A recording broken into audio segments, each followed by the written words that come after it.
Good afternoon. Today we're having some tea time, so I hope you brought your tea. Or coffee, that's okay too, or maybe you just brought water. We're going to be talking about some more Final Fantasy XIV stuff, of course. And we have some clips. Let me just check my list on that. We have some clips from Gazel. One where they're playing tank in a low-level dungeon. Gazel that is showing us how good World of Darkness can look when you're doing it right. And Angel is showing us how they play Dark Knight in the highest level dungeon, Aetherfont. Sharo had a weird situation happen in Alexander. I haven't watched the clip, so we'll have to see that together. And Ymir has a run as Gunbreaker. We'll be looking at that. Hey Lemon, hey Naraxis, hey Gazel, hey Gelano, hey Tristan, I hope you're all doing very well.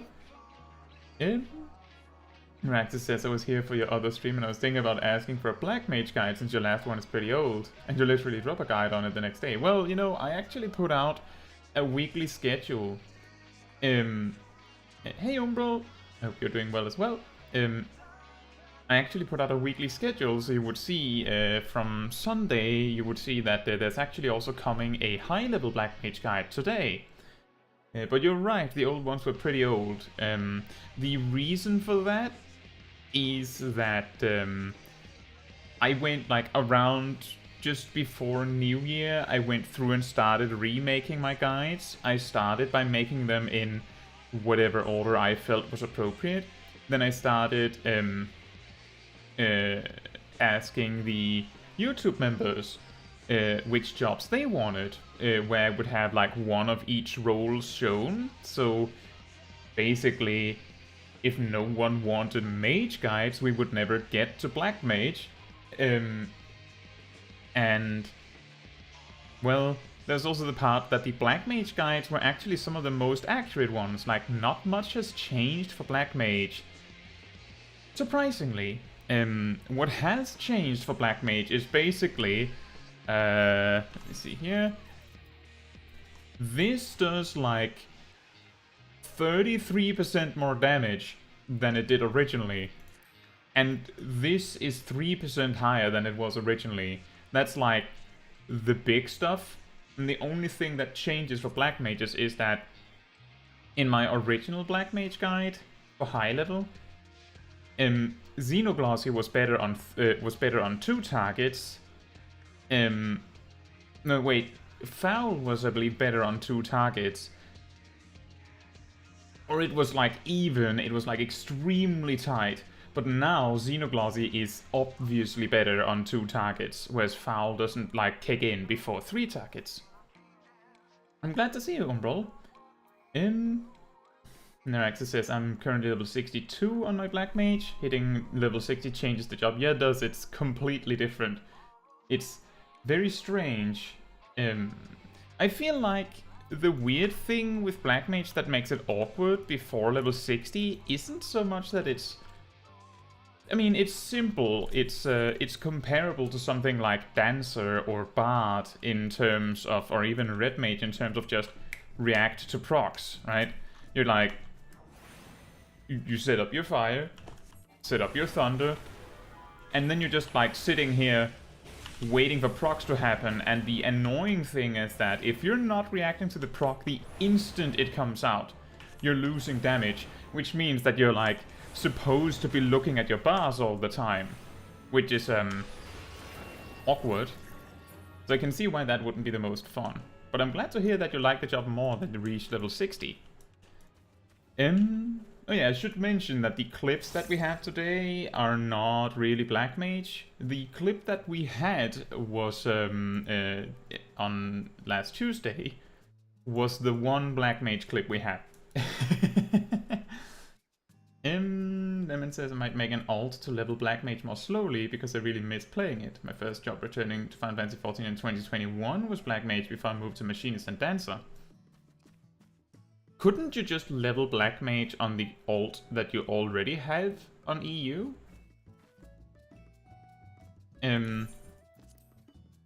Or is that one already leveled on with Black Mage?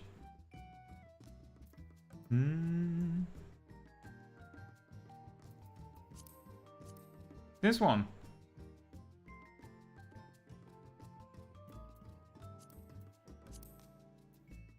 And just level that one. I forgot Brady exists. Wow. Brady would be offended, I'm sure. Oh, Sip's here. Yeah, just as a reminder, usually you're very welcome if you have a character on EU to hang out in-game as well. That is absolutely allowed. This is where my house is, on Louisoix. You can, if you're not sure if you found the right place, you will see that the channel name is in the greeting, and it's the big pink building in a sea of boring buildings. It's the one pink building with candy in the yard. You probably won't miss it. And Delano's here. Raxus is on Ether and Umbral is on JP. Oh wow. Well, as for instance, Lemon made an alt specifically on EU. So that is also an option. And hey Angel. So, although I understand that it can be really annoying to manage multiple characters. Well, if you're on JP Umbral, then maybe you'll be very happy to know that, let's see, around a third of our clips is in Japanese client. Oh yeah, it's Moonfire Fair. You can get your Power Ranger outfits. Am I the only one that thought it was a little bit surprising that they went with a Power Ranger looking outfit for Moonfire Fair? Like, nothing wrong with it. They could have, like, when would be the right time for an outfit like that?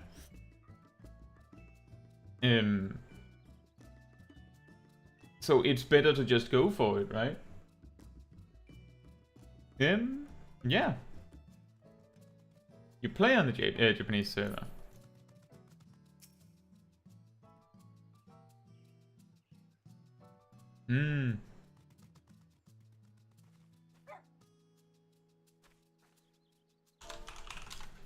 That's fair. That has always been awkward, that you might have to play on a data center when you don't really speak the language that most people play, simply because that's where you have a decent connection.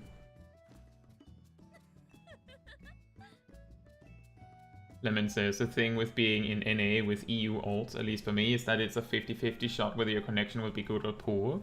It could be worse. At least you live in a region where there is a data center. Like, I don't, like, it's been so long since I've played a game where I had a terrible connection, specifically because that was my only option. Like, over a decade ago, possibly a decade and a half even. Sorry for making some of you feel old. I played League of Legends back when the EU servers were terrible. I played on the NA side, so I always had like 200 MS. Like, I knew that I had a bad day on the connection if it was over 200, but if it was 200, then that was just, yeah, that's pretty good. It's decent. Eventually I moved over to EU when those got better, but then I had to, you know, kind of start over. Which was a bit annoying. But, much easier to play the game on a good connection. That's also the same for Final Fantasy XIV or World of Warcraft or most MMOs, really. Exactly, Lemon. Ooh, nice! 200 ping. This is gonna be a good day. Well, I think for the most part, League of Legends didn't go that fast back then. So it was like doable. Like I think the like champions with like really high APM or something would be something like Rise, because you could do like combos of like 5 or 6 spells in succession. But 200 MS you would hardly notice. It's actually wild. At least in my experience.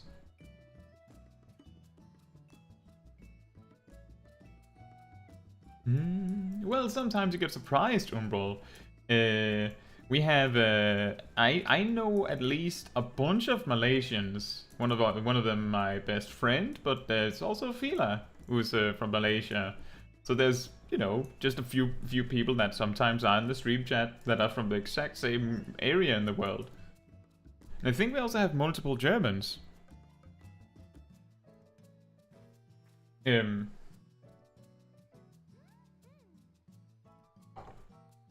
yeah, if you're in Southeast Asia, pretty much, or almost anywhere in Asia, then you're in the awkward position of, do I play on the Japanese servers?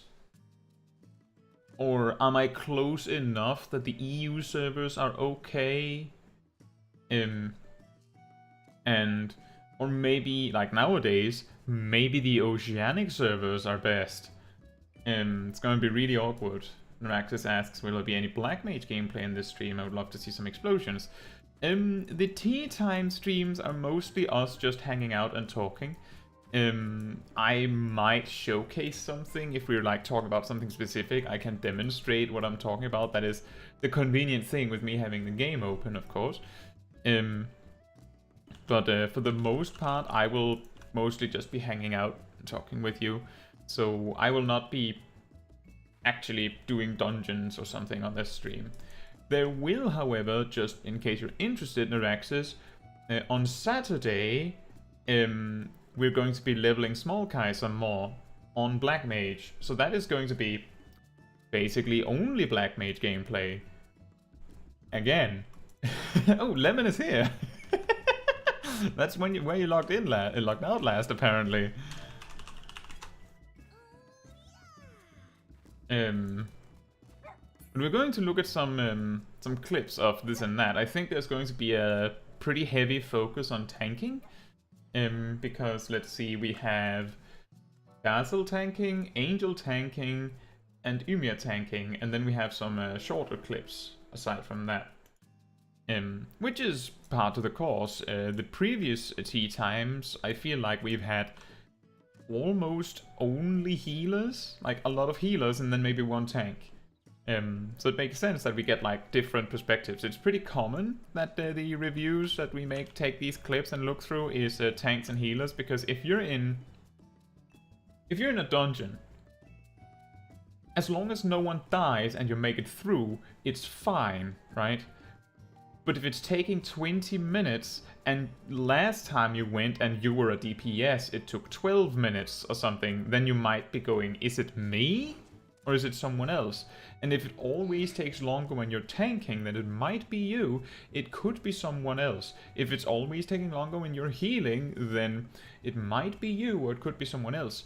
The easiest way to figure that out is maybe get a second opinion. Maybe I can see what the problem is, or I can see that there is no problem and it's not you, right? So it makes sense that the tank and healer clips are something people want to have help reviewing more, because it's a lot harder to figure out if you're doing everything right in those situations. Of course, as long as you're attacking all the time, most healers are fine. And as long as you're not making your healer work overtime, most tanks are fine. Hey Licky, I hope you're doing well. Gazel says, if people start sending Black Mage clips after today's guide, then you might see more Black Mage clips in the next tea time. Pretty much. If you are in... the way that these clips are sent is on Discord. There's the Discord community server. There it is. And you pretty much, there's a clip review channel where you can post a link to a clip of something you did or something someone else did that you have been allowed to share. I don't want to review clips of something where I'm not like actually checked with the person that it's okay. That is important to me, that I'm not sitting here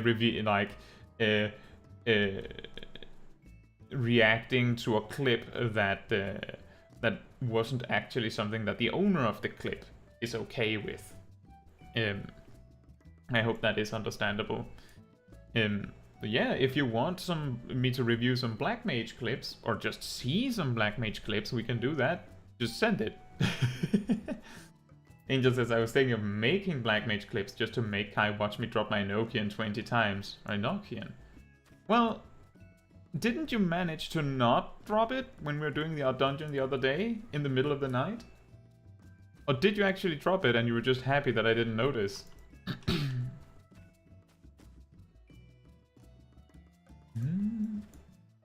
Lemon says I have to eat and then level, but Brady will be at the house for emotional support while I eat. Well, thank you.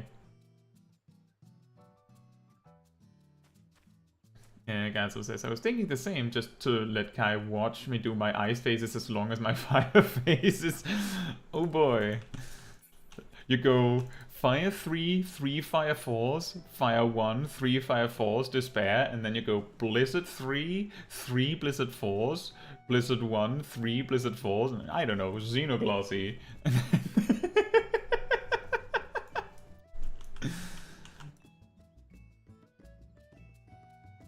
Just alternating. That would be weird. But again, just something that is really funny. This is also why, if you watched my either my old or my new Black Mage guide, the level 1 to 50 version, for both of them, I put a lot of focus on this is what Astral Fire does, this is what Umbral Ice does, because, let me see, is it Play Guide? Nope.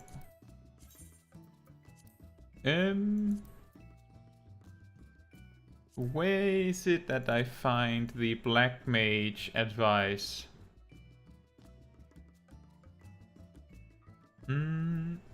Why is that under battle, but the Black Mage stuff is not?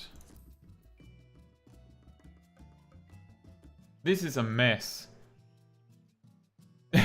This is a mess. Where is it? I'm looking for the thing that pops up with your job gauge when you unlock it. Oh, there it is. It is there. So, when you get your job gauge, you get this. Astral Fire Eyes are special status effects which allow thaumaturges, not black mages, to continuously deal devastating amounts of damage while still conserving their MP reserves. How do you deal devastating amounts of damage? And how do you conserve your MP reserves? It didn't explain which did what. Okay, next page. Casting one of the fire spells gives a thaumaturge the effect of Astral Fire. Technically inaccurate, because this spell does not do that. This spell does not actually give you the effect of Astral Fire unless you already have it. And same for this one. So technically inaccurate, which increases the potency and MP cost of further fire spells. At the same time, it lowers the potency of and MP cost of blizzard spells, but prevents the natural or spell-assisted gradual restoration of MP. Gradual restoration, by the way, that is important. That's why lucid dreaming does not work. It does not say how much potency. Conversely, casting one of the blizzard spells gives a thaumaturge the effect of Umbral Ice, which decrease. Oh, by the way, Blizzard 4 does not do that, and Freeze does not do that.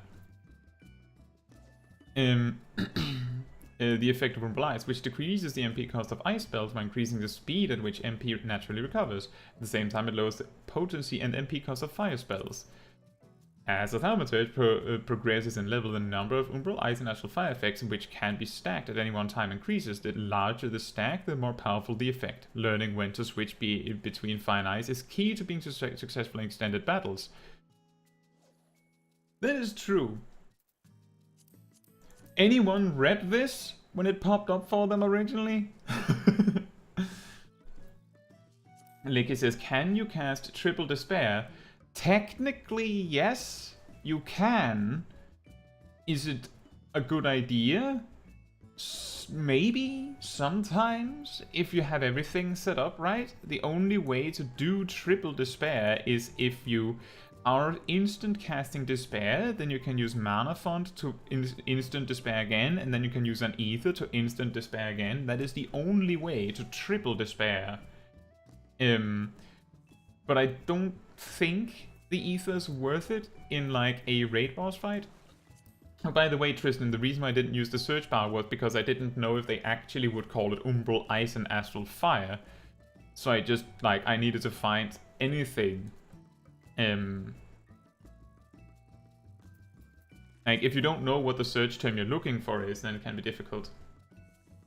Licky says, doesn't the Ice Heart save MP for Despair like with Flare? Nope. Umbral Heart bonus, let me... this one. Nullifies Astral Fire's MP cost increase for fire spells and reduces MP cost for Flare by 1/3.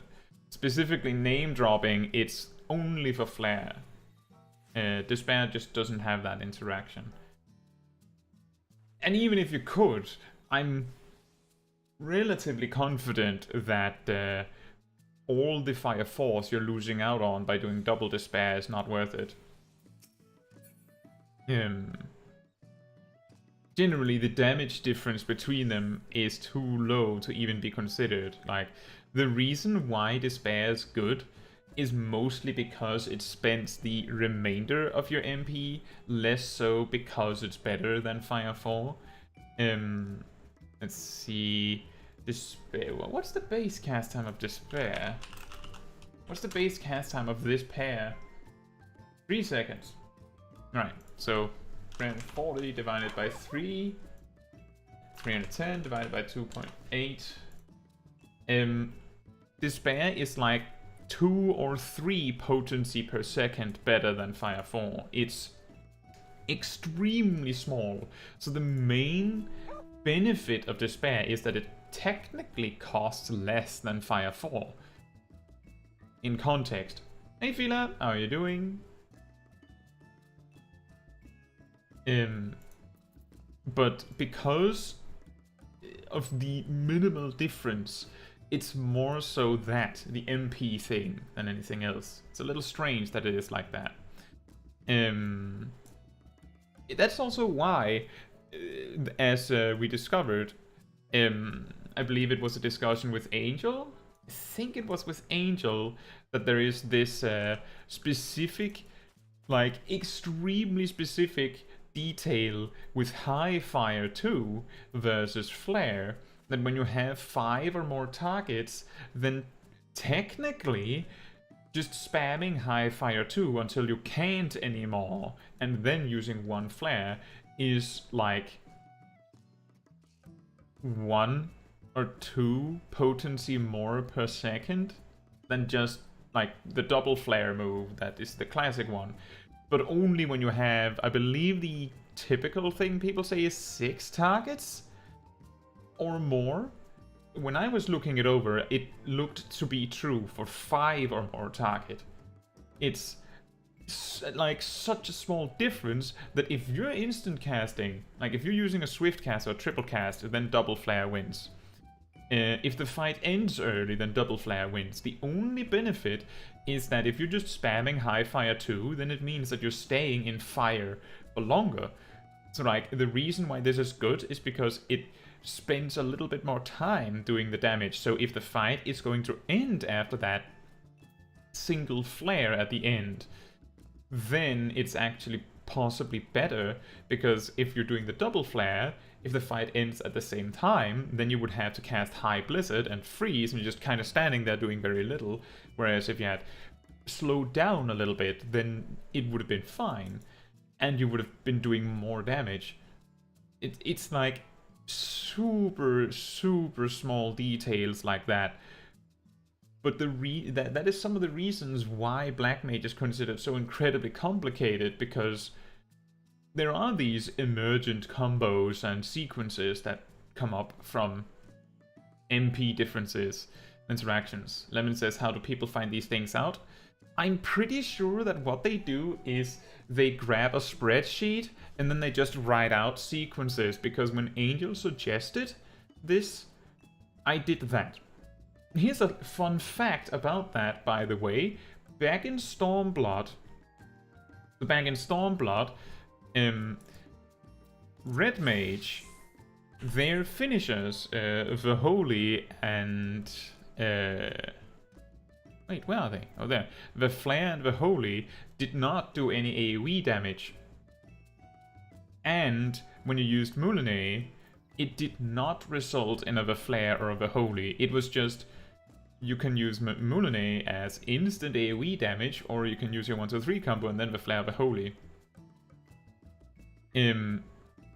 So I sat down with a spreadsheet and calculated, okay, if there's 3 targets, how much damage would the Moulinets do? But on the other hand, the time that I spent on Moulinets, is that, like, do I save time by doing that? Like, the AoE damage I can do after the Moulinets, is that better? Like, you have to write out the entire sequences to compare it properly, because the Moulinets take 1.5 seconds, but the full melee combo and the Flare of a Holy takes, like, 3 GZD's worth, while Moulinet takes less than 2.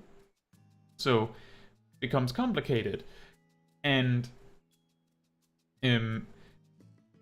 that was how I discovered in Stormblood, 1, spell speed is not helpful at all for Red Mage, and 2, that I believe Moulinet was better on 3 targets, just period, no discussion, which was a very boring discovery.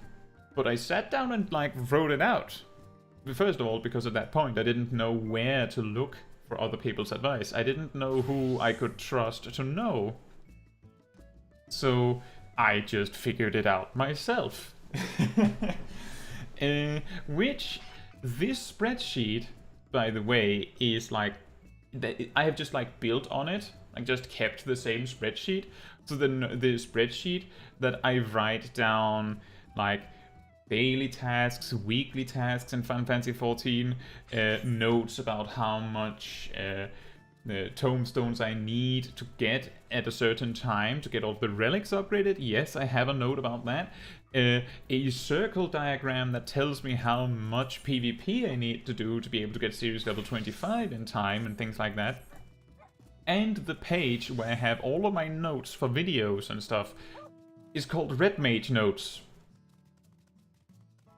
Because that's where the spreadsheet started. I should probably rename it, but these days, if I need that spreadsheet, I'll look for Red Mage Notes, so it might not help me, right? But that's a little funny backstory there. Yeah, Gazel says, how about a GZD spreadsheet setup tutorial video? I think it's an interesting idea. I just think that... don't think a lot of people would care or need that. Like, most of the players that would find that helpful would probably have a pretty good idea of what they had in mind. And what the spreadsheet needs to look like may depend heavily on what you need to demonstrate. So you might have to, like, change it a lot. Also, hey Riku, I hope you're doing well. I might be able to find an example that might be easy to follow. I can just take a picture of this.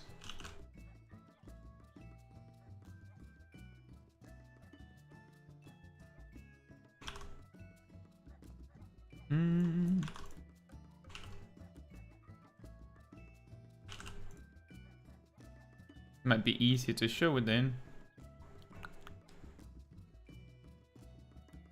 So this, a little small, or this right here, is the little bit that I used to estimate this Fire 2 interaction that I talked about before.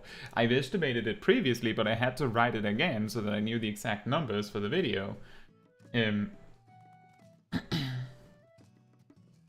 So, you can see this is very bare bones. It is very much a spreadsheet that is not for sharing.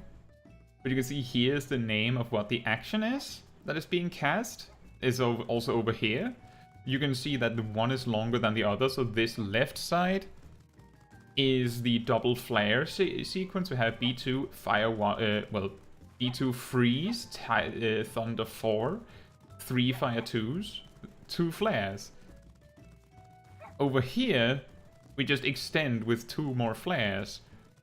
And here, the cast time of each spell is noted. You can see there's the half time on one of the fire 2s, because that's how Umbral Ice fire 2s work. And one thing that might stand out to you is like, so this is the potency of each action, assuming there's 6 targets, which is what the 6 up here is, and I've separated those because then I could compare them in any way I liked. One thing that might stand out is Thunder 4 does a silly amount of damage. The reason being is that this is assumed to be a Thundercloud Thunder 4. Yeah, I have orbiting dogs, you're right, Matthew. It seems like they're going out of order here. And I have tested separately. Does this comparison change if it is not a Thundercloud proc? And no, it does not, by the way. So this over here is the potency per second on both sides. And that's important because the total cast time of each of these sequences is distinctly different. The double flare sequence takes 2 less seconds to perform compared to the double extra fire 2 sequence. So that means that even if it does more damage, it doesn't matter because it takes nearly 10% more time to perform. Unless, of course, it does more than 10% more damage, which is kind of almost what you discover. But you can see here, in the middle, this 459.8319 is the potency per second of this sequence over here, and the 463.2558 is the right side with the double fire 2s added on top. So you can see, it's not 1 or 2 points, as I said, and Lemon reacted to. It's actually 4 points of potency difference per second. But if you use triple cast, like, before this fire 2, then this sequence becomes way stronger. Like, it's not even close. So that means, and I will go over this in the high-level Black Mage guide. I do actually explain this multiple times, so don't worry. Put down your pens. We'll go over it again in the prepared video with nice graphics and everything. Exactly what you need to do. But the simple fact of the matter is that if you're using swift cast or triple cast, then these 4 seconds become 2.5 seconds. Whereas these 3 seconds also only become 2.5 seconds. So you can see that the gain of instant casting is way bigger on the double flare compared to the single flare sequence. But this is not very interesting to look at, is it? It looks even sillier. I might be able to show... can I do that? No. So, some of you might remember when we heard that Atonement on Paladins stopped breaking combos. And I was excited, like, wow, this changes everything! And then, like, an hour later I'm back, like, it gives you, like, I don't know, like 100 potency over a course of 7 minutes. But it's easier to do your rotation, so there. Yeah, so the way that I did that is that I sat down and just a spreadsheet just like the one I just showed you, just like 10 minutes down. Like you could see, like I was counting the cast time and everything. If you're making like a GCD spreadsheet, then you should have like a timer column where you're keeping track of where you are, like what time is it. You might want to keep track of cooldowns separately, stacks of stuff and all this, and also keep track of your GCD and your two OGCDs. I usually put an OGCD 1 and an OGCD 2, and generally it might not make a big difference that you get like the exact like millisecond right on when that OGCD comes out, as long as you adhere to what GCD it should be ready on. Like if you have a GCD of 2.5 and you late weave something, then you can't early weave it, and the next time it will be ready, it has to be late weaving again. But that means that you can keep track of, like, you have OGCD 1, that's the early weave, and you have the OGCD 2, that is the late weave, and that's good enough to showcase most things. I just write this out for 10 minutes and go, oh, on the... I think actually I highlighted that. 2.5 minutes in, 2.5 minutes into a fight, there's a small potency gain. Like, a really, really small potency gain. And then, 5.5 minutes into a fight, there's another potency gain. Compared to how it was before. And I was like, this is amazing! And then I sat down and wrote it out, and I'm like, oh yeah. I mean... it's okay. It's easier. But it's not incredible. But the only way to figure that out is to write it out. Also, hey Kitsuneko. And Dicky says, even during DSR, the only spreadsheet we had was for mitigation in the last 2 phases.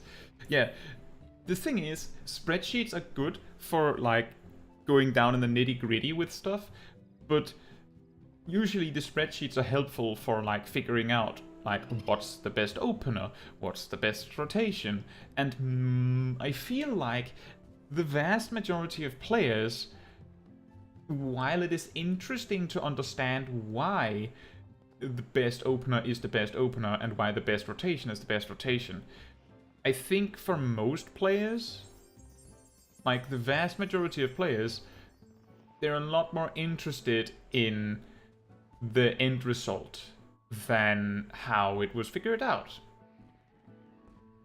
And the end result does not really involve spreadsheets. That's when you remove the spreadsheets and make a nice graphic with like a GCD sequence and stuff like that, as you see in my videos. That's why I don't know if it would be super helpful to go over how to make like a GCD spreadsheet like that. But if you are interested in like getting it explained by me how I normally do it, just remind me in the classroom on the Discord server after the stream or something. Or tag me or something. Then I might just write it out for you, like give you like pointers on how to do it. And what you can or like what might be good or bad. And then you can figure that out, and then you can mess around with figuring out rotations yourself. Umbral says, I'm so confused right now as a healer main. Well, there I suppose the for healers it's like, I mean, back when people found out that Afflatus Misery, you know, the Blood Lily, wasn't worth using because it was a DPS loss, that was because of GCD counting. A very simple GCD counting. It was Afflatus Misery costs 4 GCDs to perform in total, and it does 3 GCDs worth of damage, so why would you? And then they buffed it. People said it's still bad, but it's usable because it was like a 40 potency loss over just casting Glare 4 times. But if you used it in raid buffs, it was technically a gain, And then they buffed it again, so now you didn't need it. Like, it's way simpler. But I can see why GCD counting spreadsheets like this is a little overkill for healers. Matthew says they only buffed Afflatus Misery once. No, they changed it twice. In Shadowbringers, Afflatus Misery did 900 potency, which was 3 glares. At the start of Endwalker, it did 1200 flat. Then they buffed it again.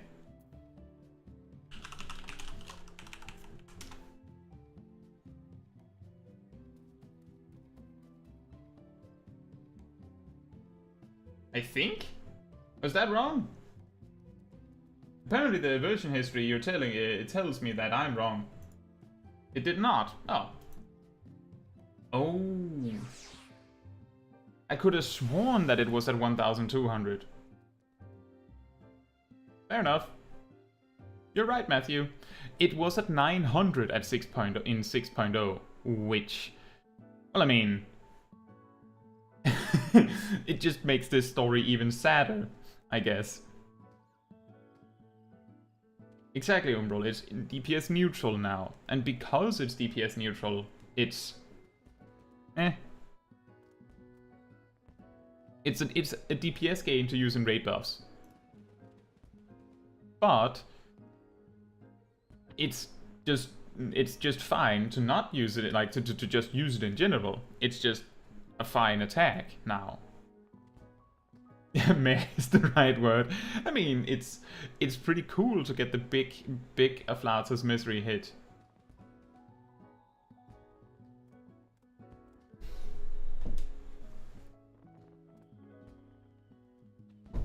Yeah, sorry about that. I could have sworn that it was at 1200, but that is my bad. I remembered that wrong.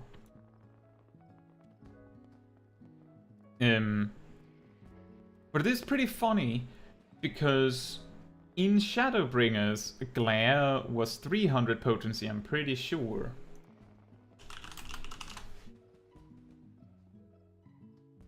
I'm pretty sure. Now, I'm going to check. Yes, in 6.0 it was changed from 300 to 290. So in Shadowbringers it was 900. Presumably the logic was, well, it costs 3 lilies, so that's 3 glares. So 900 makes sense. And then someone sat down and counted and it was like, but it also costs 1 to use. Like...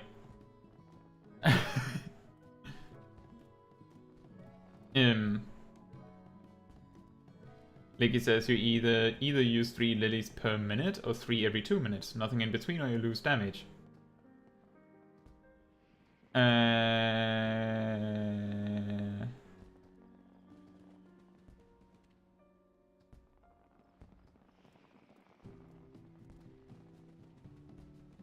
What's confusing me with that is that you're saying either.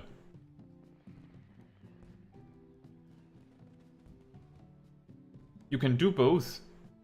Like, you can use 3 lilies every minute, which is also 3 lilies every 2 minutes. But I'm guessing what you mean is if you're using 5 lilies every 2 minutes,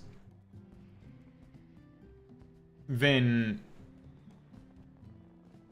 Well, I mean, rather, if you're using a number of lilies that is not a multiple of 3, then you're losing damage, because you have to do 3 lilies and then spend it to actually get your payback, right? It's like an investment.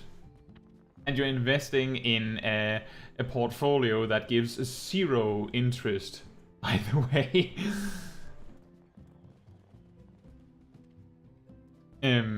You're just handing them the money, and then a minute later you're like, can I have it back? And they just go, sure.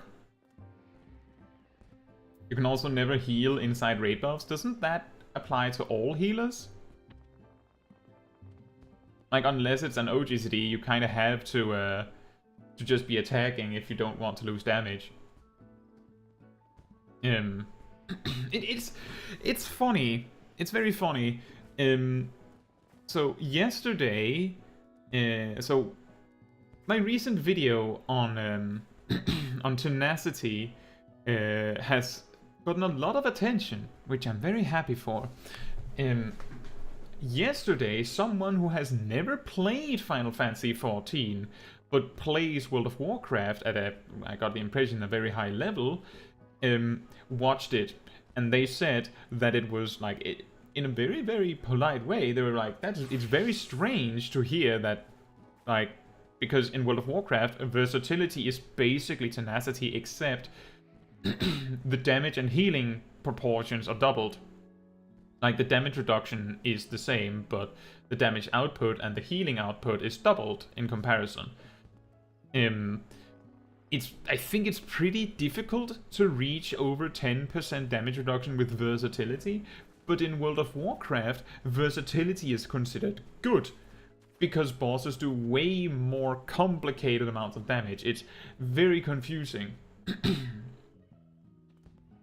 to figure out what, like, exactly how much you need, because bosses can't assume that you have a certain item level, because there's so many gear sources in the game and there's so many options for gear that they don't know for sure how much armor you have or how much health you have, because you might have a trinket with stamina on it or something.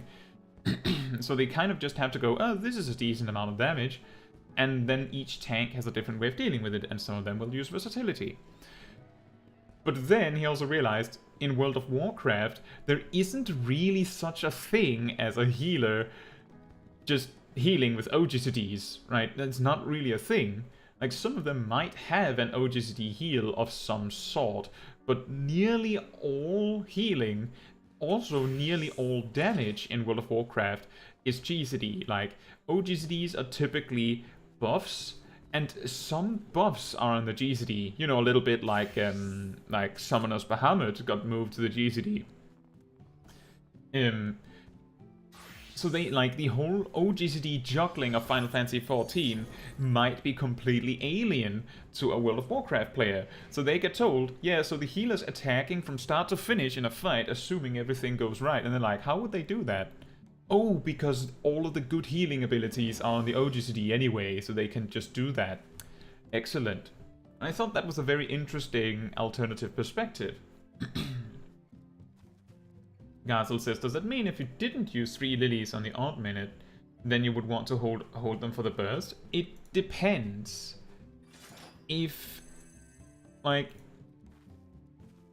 the value of lilies is complicated. Like, as I said, you need to use 3 lilies to actually be able to get the payoff. So if a fight lasts 7 minutes and 40 seconds, then the instant that the 7th minute is up, your lilies are worthless. If you know the fight is not going to give you 3 more lilies, then the remaining lilies are a DPS loss. Like, because you will not get the payback. So it's complicated. If you can, like, if you somehow end up in a situation, somehow, some way, that you have the Blood Lily ready, and you don't use it on the odd minute, then it depends on, like, because if you're waiting for the even minute, like, raid buffs before you're using your Flouter's Misery, that's like a minute of waiting, which means that you're going to have 3 lilies, and that cooldown or that charge time is just going to stop. So if the fight lasts 7 minutes and 40 seconds, then technically you have 2 lilies that you can afford to lose. Like, you have 2 lilies that you don't care about because they're not going to pay themselves back anyway. Better to use Tetragrammaton if someone needs some healing or whatever, because they're not going to pay themselves back. So it's very complicated, and this is actually something with a lot of jobs. If you're really trying to optimize, then you have to, like, start going, like, you have to basically plan with your static, like, okay, so what's the clear time we're aiming for here? Like, you have the monk going, so which opener do I use? Are we going for, like, a 30 seconds after raid buffs, or what are you feeling? And somehow you optimize around that fact. So it's complicated. Junebox says, sometimes it's hard not to. I'll take the damage loss if it means we'll have an upcoming raid wide. Yeah, exactly. And that is the much more important fact. I stopped there for a moment because I had to like go, okay, that's Lily thing still. I wasn't sure if we were talking tenacity. Sounds like the Lily thing. And hey, Angel says, yeah, if we're going to die versus losing 1 or 2 glass, I'll rather heal. Exactly. Lemon says, I just wiped to Ifrit normal because we all forgot about the nail. It's really funny.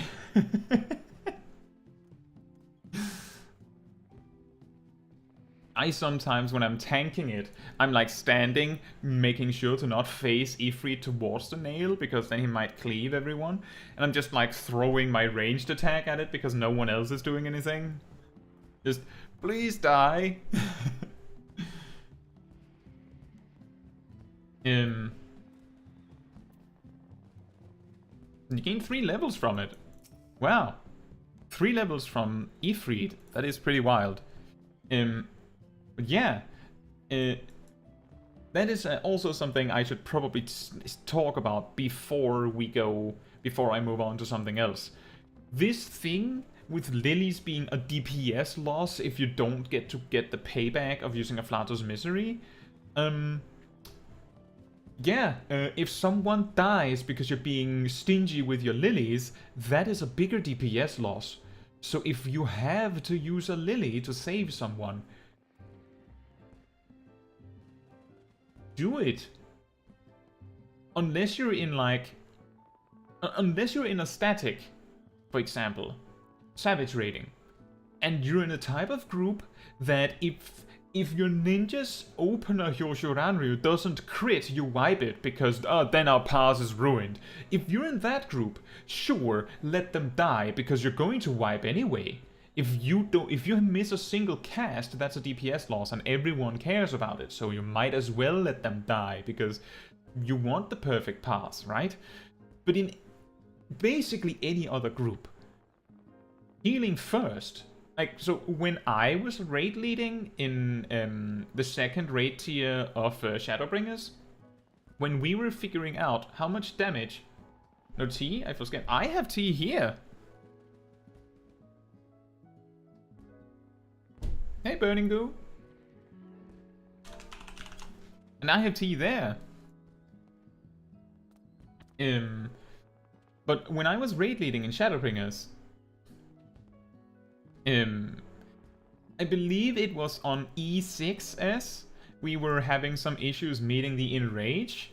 It might also have been E5S. We had some problems meeting the Enrage. I think it was E5S. So, just a little background information. Multiple of the people in my group were having their first experience of Savage Raiding ever. So, like, we had a situation where we had to sit down with the Dragoon and go, okay, listen, you need to, like, do something. Your opener cannot be to use Jump, Spine Shadow Dive, and then Dragonfire Dive. You can't do that. You need to do some proper weaving, right? Stuff like that we had to work on. Some needed more help than others. Given that I had been raid leading in World of Warcraft for years prior, I was prepared.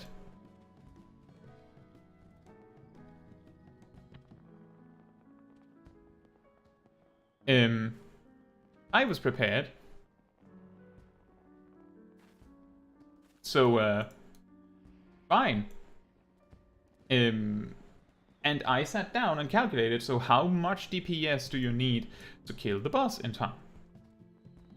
And how do you calculate that? Well, you need to assume your DPS are doing a certain amount of damage. Usually I would then assume if the tanks can do half that, and then healers might be able to do half that as well, assuming they don't have to heal more than necessary. You know, imagine the white mage has to use a Flato's Rapture or something, right? Or have to stop to cast Medicat too. So we can't consider that, and the calculation was, well, the DPS needs to do this much damage and the tanks need to do this much damage. We have to assume the healers are doing nothing. That's just free. They compensate for when everyone else is doing less than expected. Because if you're progging, then you don't know how much your healers have time to do.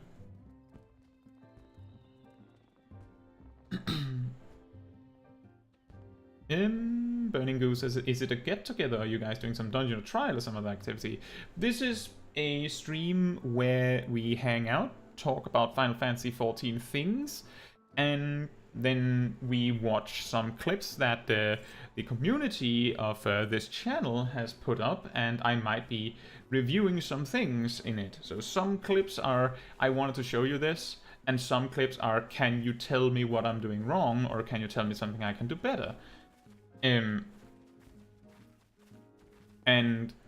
I then approach each one. We haven't gotten to any of the clips yet, because we're talking about this and that and everything. But fortunately, we don't have too many super long clips, so that's fine. But yeah, it's just a hangout where we're talking about stuff. Maybe you learned something that you didn't know, maybe you don't. Angel says, Yoshiraru didn't direct crit. Time to wipe to phase 1 top. Arthur's moment. Did he do that? Did he actually do that? Wait, didn't you say something about that being required to meet a DPS check just the other day? Now, there's a difference between that and wiping because Mapas, of course. Enrico says, time to unsync some dungeons for yet another anime weapon. How many do you have?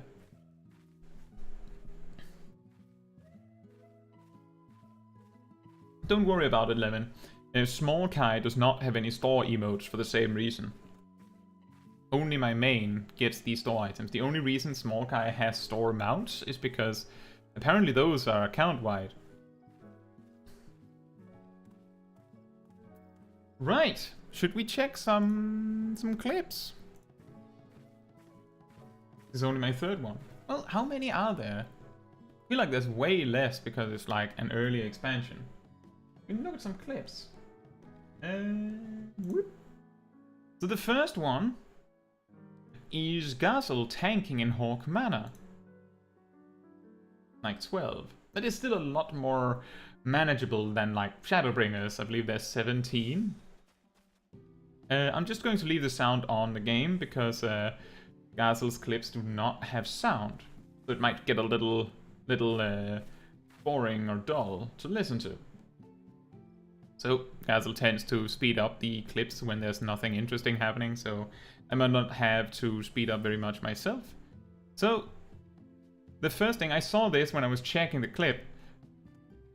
I was looking for this, and now I see the ad, the succubus over here. Normally, in my experience, the succubus is like here by the time you turn this corner, so I was like wondering why you didn't bring it, but now I can see why, because it's not even here. Like, it's completely off track. Yeah, there's not much to say about this pull. Simply because there's only 3 mobs. Shouldn't use a cooldown, you didn't. That's fine. And that's why I was trying to target something. Oh, you were looking for it, okay. So there, normally, so this depends on the healer, in my experience, like how I do it. But here, I would actually pull this pack into the next room, like the room up here. And just do it as a double pull. But it depends on the healer, and it's pretty early in the dungeon, so you might not know whether the healer's to be trusted. Let's see here. Healer has not put a dot on the mob that you're attacking. They put a dot on that mob. They used an attack. The healer's new to here, by the way. Are they now?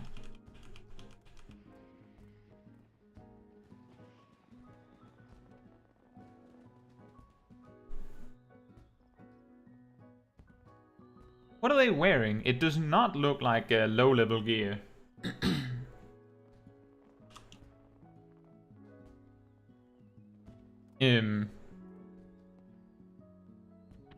So did you mean that they're new to healing?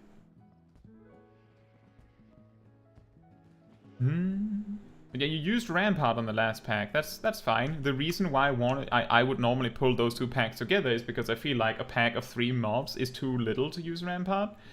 And a a pack of 6 is better. You're right, it is a Sprout. The reason I was looking at the gear is if their gear suggests that they have equipment from over level 30, then isn't Hawk Manor a mandatory dungeon? I'm pretty sure it is. It is in the MSQ. But it's a little hard for me to tell. It's fine. I'm not like... yeah, it's mandatory, so if they're level past 30, there's a pretty... Yeah, only the regular version is mandatory, but this is the regular version. White Mage has Cure 2. They have Cure 1 and Cure 2, and they have Stone and Arrow for attacking. I believe they also have Presence of Mind at this level. Presence of Mind, Cure 2, Cure 1, well, this Arrow, this Stone. They also have Medica, but that's not super helpful. Yeah,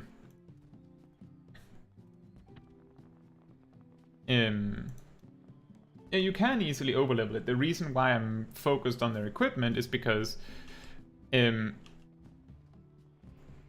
doesn't look like level 50 White Mage gear. Like, it doesn't look like the White Mage outfit. But it doesn't matter. It doesn't matter. It was more, I was looking... Yeah, we skipped the maid there. Good. I've also started doing that. So I'll just go back for that. Someone at some point pointed it out for me while I was on stream that why did you pull the succubus that is over here, that Gazel is so steadfast on skipping that they won't even look at them. Why did you fight that? And I looked at the situation like, yeah, why did we fight that? I think the reason why I normally thought that is because if you have some sprouts in your party that's a little trigger happy with the keys, when you get to the cellar later, it's not unusual for a sprout to just go, oh, there's a door here, let me just unlock it, and now you're a key short. And then you have to go back for a new key, maybe. Maybe. But it happens so rarely. Like, see that one? You don't need that key. So I stopped doing that. You can just skip it. You can pull these if you want. You can pull them up there. But again, if you have a sprout and they're not super confident in their healing, then not pulling too much is fine. As I've said myself, normally if I have a sprout, unless they specifically request that I don't, I will pull quite aggressively. The worst that can happen is we wipe, and then I'll just say, okay, I'll pull less now. That's my mistake. Like, best way for them to learn is to have a tank that doesn't get angry when it goes bad, right? Then they can try their best, and that's okay. Better than just being too soft with them, and then when they get a really mean tank, they really get roughed up, which is not so fun, right?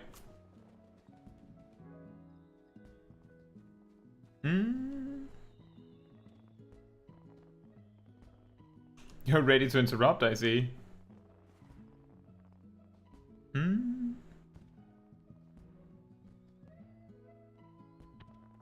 Nice. And you stunned that, really good.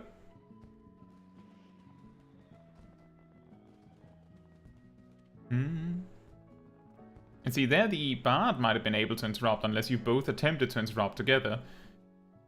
I'm just going to set it up to double speed. And see, that key, if you skip the side succubus earlier, then you need that key. See, that door, someone could spend the key on if they wanted to. It doesn't give anything. Oh, you both stunned and interrupted at the same time. So that means both your bard and your monk was trying really hard. That's good. That is good.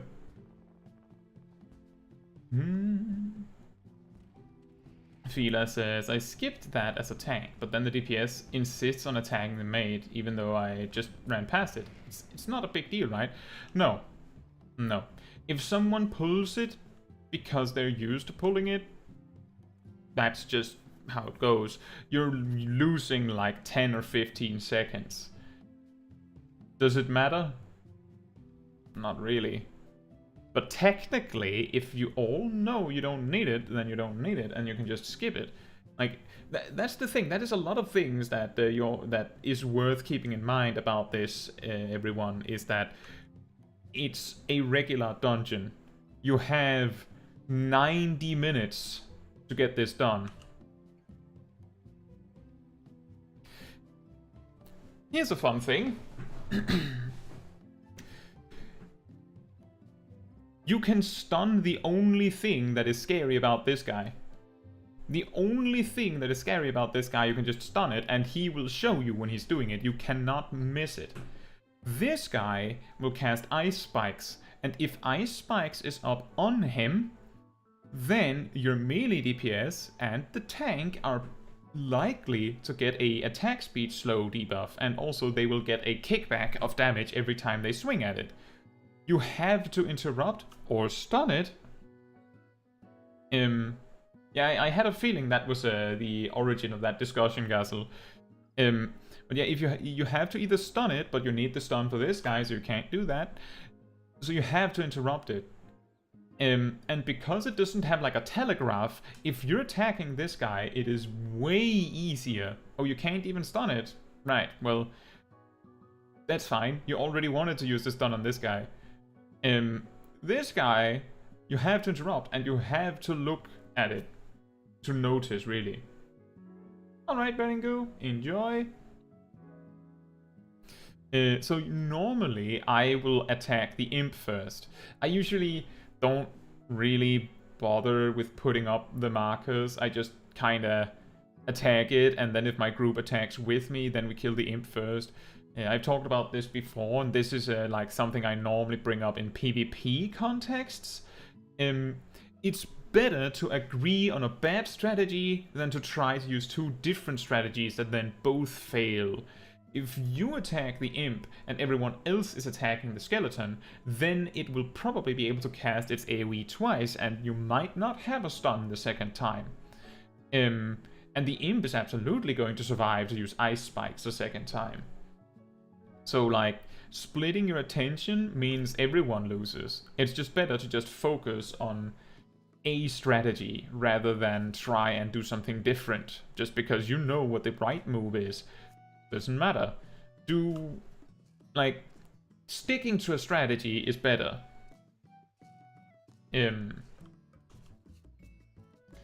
Lemon says, my favorite thing about playing Hawk Manor. Oh, that got interrupted. Actually, let me just check that. Just wind that back. It looks like it didn't get to use Ice Spikes, or maybe the first Ice Spikes managed to run out. It's fine. It's complicated. If I remember correctly, I think when I was soloing this dungeon as Stark Knight, I killed the skeleton first, simply because it was easier to kill him first.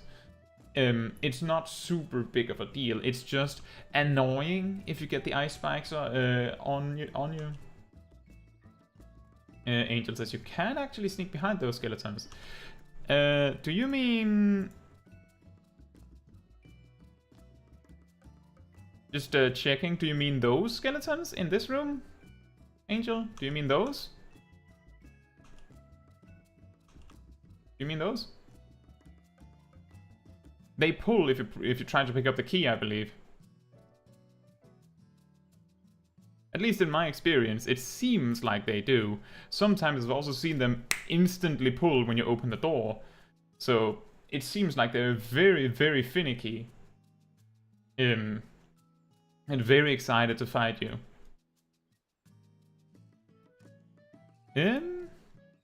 Right, and this boss got completely reworked somewhat recently, considering the age of the dungeon.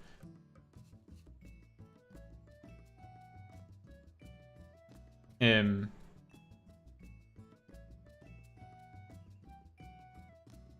also, we don't have to explain return anymore. What happened there? That's pretty funny. Ah, okay.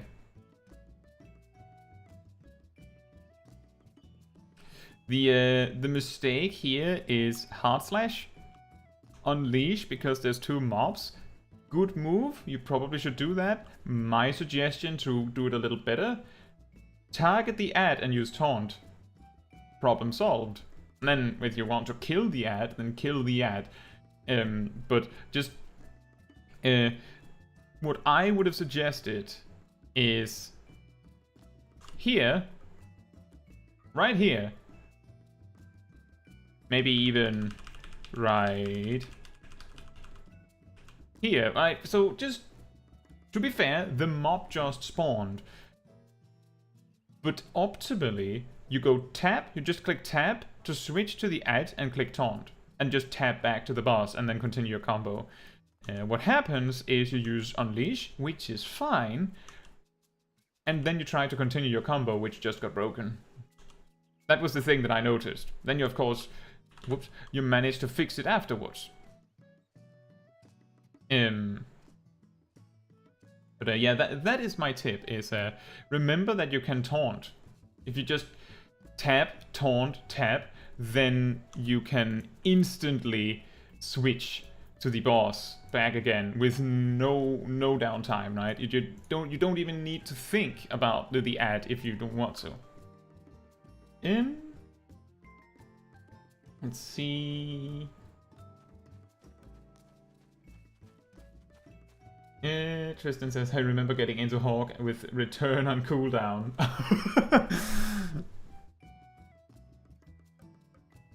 I hardly ever used return back in the day.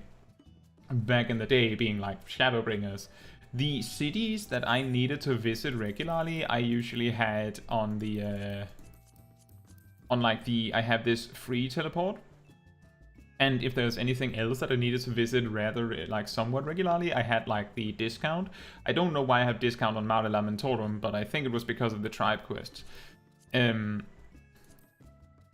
nowadays I have my return set to Morabi Dry Docks, because I visit that, like, once a day for my island sanctuary. So that's saves a little bit of money there. But if you're using your return regularly, then it might be on cooldown when you need it, when you land in Hawk Manor for some reason. As it says, I tried to pull the boss to the position where the boss would teleport to, but wasn't enough. Ah, okay. Yeah, remember, provoke? It's a weird thing. Provoke... The taunt, the generic taunt, does, like, it sets your enmity to whatever the person with the highest enmity has. So if someone has done 1000 damage, then you go up to 1000. And then it does the equivalent of just bashing the enemy in the face with 2000 worth of potency, but only as enmity. At least 2000. And I say at least 2000 because in Shadowbringers it was 2000. Based on a quick, like, test that I did a while ago, my estimate now, which is a little shaky, but it's not 2000. It's likely 4000. It's insane amounts of enmity. So, like, if it, like, just turning to something and using provoke on it is like just super gluing it to your body. Like, they're not moving unless there's another tank. Or if you don't do anything else to the target for an eternity, that might also have an effect. There's also the part that most healing that tanks do, most of it is from passive regen over time effects, which no longer generate any enmity. I think that Bloodwetting, I'm pretty sure that does 0 enmity with the healing. The heal over time effect from Equilibrium, 0 enmity. Paladin's Holy Sheltron, 0 enmity. Divine Veil does do enmity with its healing. and Gunbreaker's Heart of Corundum, the proc heal that is like Excogitation is technically a heal over time effect. It's just really weird. So it does no enmity. As far as my testing goes, at least. So if you're not attacking a secondary target, then if everyone else is, then eventually they might overtake you. But 4,000 enmity, I'm just saying, if one enmity was equal to 1 damage, if you have your tank stance on and you provoke something, then everyone else can do 40,000 damage to that target, and you'll still be on top. So, it's pretty safe. Angel says, paying for teleport, is that something I'm too hunt-oriented to understand? Oh, the thing is, Angel, I guess I'm just too rich to worry about it.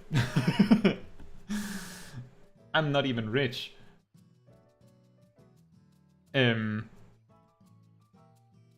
Matthew says, if there's another tank and you don't have stance on. True, it was more that if there's another tank, you're only using provoke to hold aggro on something, then the other tank, if they're cleaving or they're attacking the target, they're taking aggro really quickly. But 4,000 allied seals versus Gil.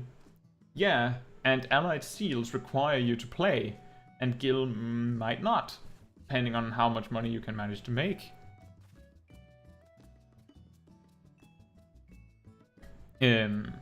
It's like everyone has a preference. If you like to do hunt trades, then the thing is, if you like to do hunt trades and you're doing it because you like it, or that the allied seals and centurio seals is like a secondary like bonus, then the fact that hunt trains take time to do is irrelevant, right?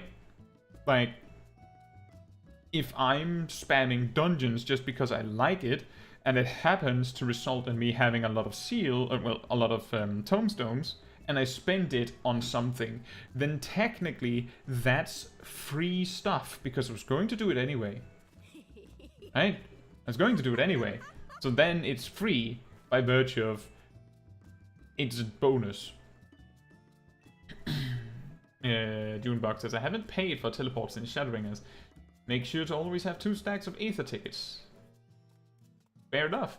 Burning Goose says, should I have auto attack button on the crossbar summoner? I thought it was useless, so I took it out, but in your guide you have mentioned auto attack. Yes, so summoners and scholars do quite a lot of damage with their auto attack compared to all other jobs. As you level higher and higher, the relative value of your auto attacks will drop significantly, but at like level 50, your auto attacks are actually a significant portion of your damage, as like especially a scholar or a summoner.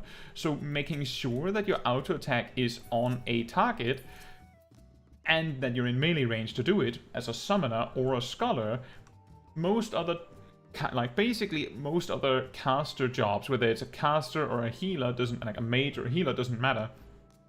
Most of the other ones do so little damage with their auto attacks that it doesn't really matter. But summoners and scholars hit surprisingly hard, so it's recommended to do it, especially because at level 50 and below level 50, actually until like level 72, the benefit of using Topaz Ruin and Emerald Ruin is that they're instant, meaning that you can auto-attack more. If you're not auto-attacking while using Topaz Ruin, then it's just an instant regular Ruin.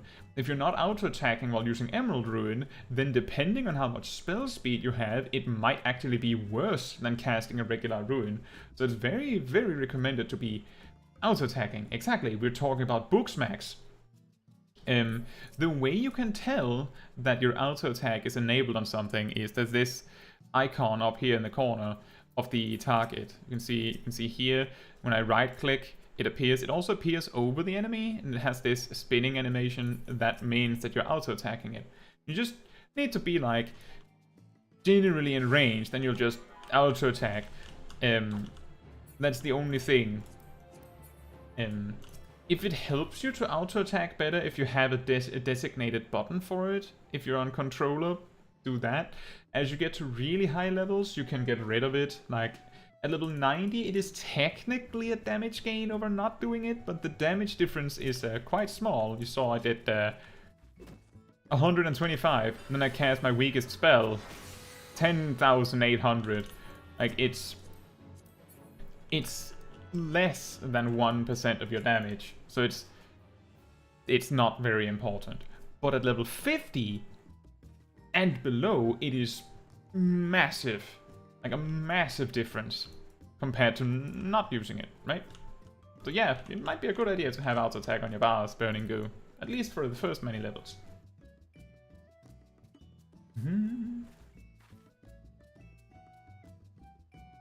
Gazel says, book smacks hurt, must be the most realistic thing in the game. I have a book that is big enough that I would argue that it probably hurts. If you get smacked with it. Hey Mokostabby! Hope you're doing well. Do you want to see my book smacking book? It's actually a math book. And Burning Goo, just to be clear, summoners benefit from auto attacks. Period. It's just that at level 50 is where it like starts to really clearly drop. Like it really, the value of it starts to fall. But it's good and important until like up to and including like level 71. Because at 72, many of your abilities get upgraded and make them a lot better. So it's just as you level up, it becomes less and less significant, but it is always worth it. Mogostabby says, did you do the Moon Fair event yet? No, I have not. I'll probably do it later today. Gazel says, if you go to Crystal Tower, when auto attacks crits, it does about the same as a normal ruin. Exactly. It's pretty big. Right. Should we check the next clip? You can make it auto? No, you cannot do it auto. So the way that I start auto attacking is I right click the enemy. I don't know if there's a similar button on controller, but like right clicking an enemy enables auto attacks. Sometimes that could be a problem. Like if you're a machinist, you right click something, then your group might not be super happy with you if you just pull the boss like that. Just X. There you go. But yeah. If you switch target, it goes to the new one. Yeah, if you have enabled auto attacks, then it should stay auto attacking. Auto attack isn't auto for mages and healers. I believe the reason for that is that auto attack is enabled by using a weapon skill. I'm pretty sure.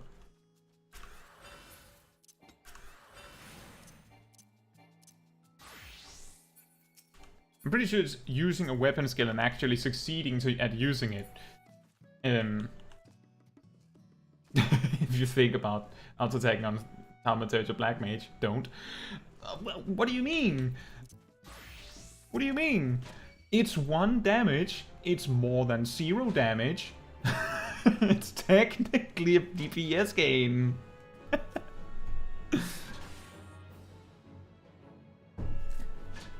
But yeah, that is actually exactly what I'm talking about when I'm saying that for most other casters, auto attacks are completely irrelevant. Like Astrologian do 2 damage.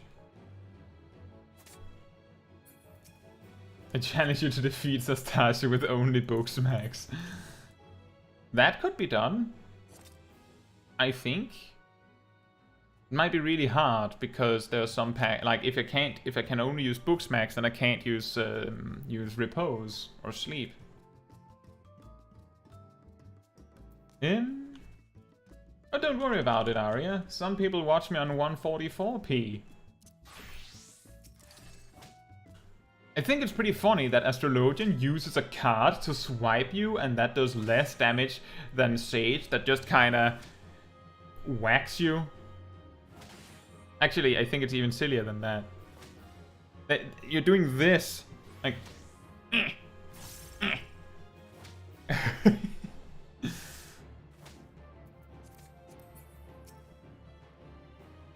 I think it would be more effective if you had like a rock or something in your hand. You're like just shoving into the person. That might actually increase sage damage. It is pretty funny. Here's a little fun fact. Black mages below level 90 do more damage with their auto attacks. The reason is that as you level up, your strength stat just scales so incredibly slowly that because of how scaling works, the amount of like attack power you're gaining from your strength falls so far behind that you should be doing less than 1 damage with the auto attacks, and then it just rounds up. I think it's the same problem with Astrologian. But if you're really low leveled with Black Mage, your auto attacks actually do more damage. If we can get Lemon to demonstrate on the level 1 striking dummy, then I think we might see something very interesting. I don't know if Lemon is available to do that. Just auto attack the level 1 striking dummy. This one. Look! 20! 22! 15! 21. So yeah, there you go. Black mages get physically weaker as they level up. They become so good at magic that they forget how to swing a stick. Angel says Astrologian should be throwing cards instead of smacking. Yeah, they should. Black mage and maiming. Actually, Heavensward, you would be able to use the slaying accessories. I think. Isn't that all classes? That could work.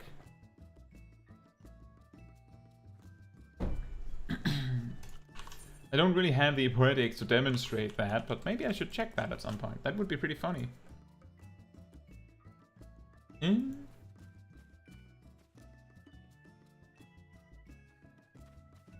Like, the thing is, relatively speaking, all of the casters have more strength comparative to their magic power at level 50 compared to level 90, just because of the like exponential power curve of leveling up. So all casters, mages and healers both, probably do way more auto attack damage the lower level you are.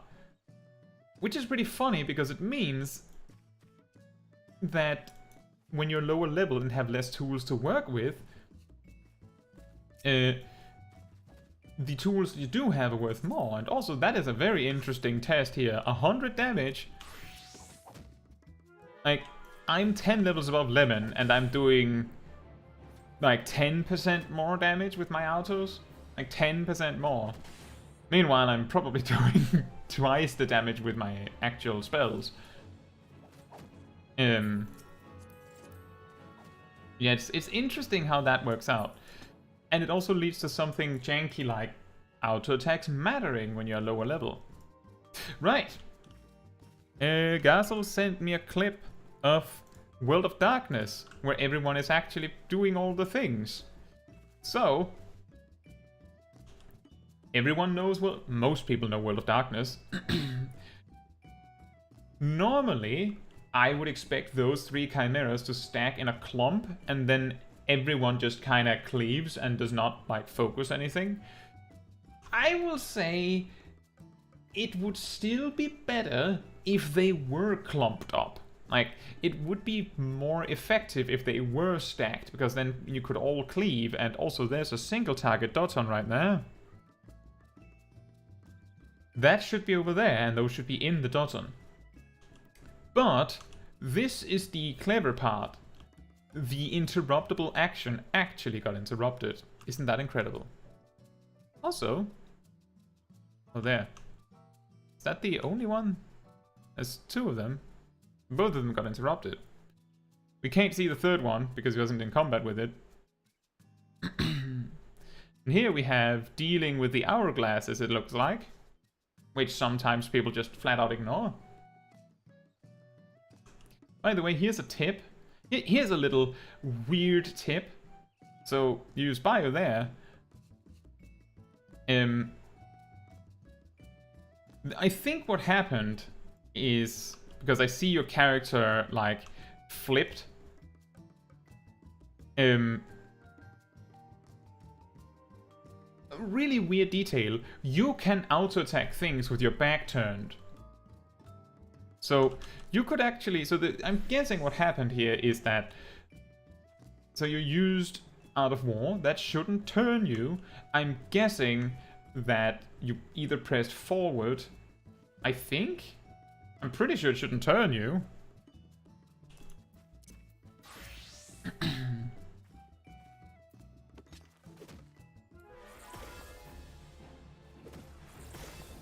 Anyway, what I was trying to say is that you didn't actually have to face the boss for a single split second there because you're a scholar. And it's overpowered.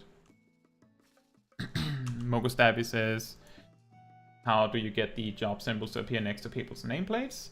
Oh, you know, I'm actually working on a video to show that because it's a very common question. It's a very new setting. You go into character config, display name settings, general. Here.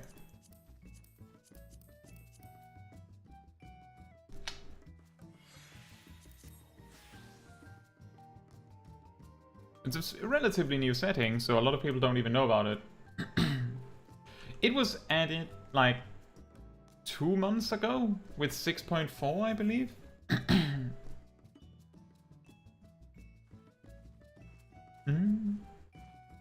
Gazel says, because there was an AoE on the floor, so I had to move away. You're playing on legacy type controls. You're playing on legacy type controls. I'm pretty sure if you just held right, your character would face right. Which probably would be fine if you just continued walking right. The thing that I was caught up on is that you turned to face the boss while you were sliding, which wasn't needed. That was the thing that I got surprised by. It made sense that you had to move. The weird part for me was the way that you went about moving.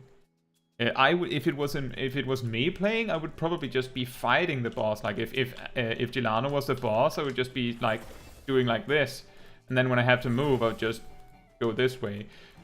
And the reason why I can do that is because I have both turning keys and strafing keys, which I have the I have the button real estate to have because I have an MMO mouse. Yeah, that's how I would do it. Is I would just always like be facing away because Scholar's broken at that level, and just do my attacks as I slide away. You didn't get hit, so it didn't really matter. It was just something I noticed, so I just wanted to highlight that you could do that. And yes, the double limit break is pretty crazy. How did the other side fare? Oh boy. Yeah, as I said, you didn't even get hit, so it doesn't matter, right? It's just, I noticed it and thought, maybe you didn't think about that. That's all.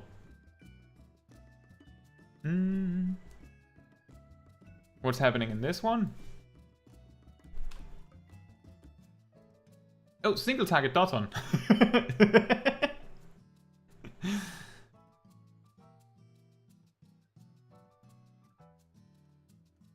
That's very nice. Everyone's stacked.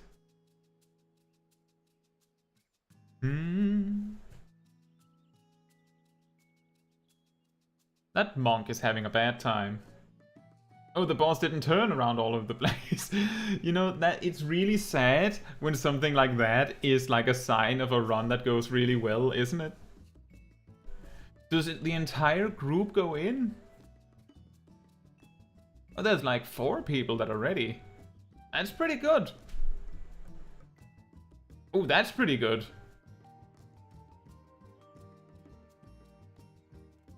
Oh. Well.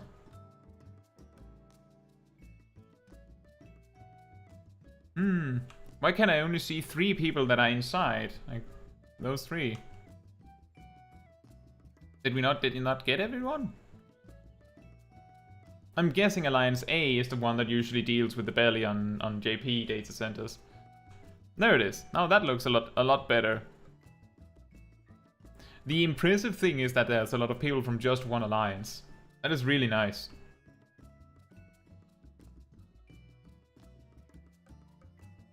It's not everyone, but that's fine. You don't need the full group, actually, as we've seen many times. And then we have the chains. And someone is coming over with one chain. Is someone coming with the other chain? That black mage is really playing with fire. Oh, their astral fire ended. Does that mean they have very little MP? I hope not. We have a pull timer and markers up, and people are respecting the pull. There's a ready check.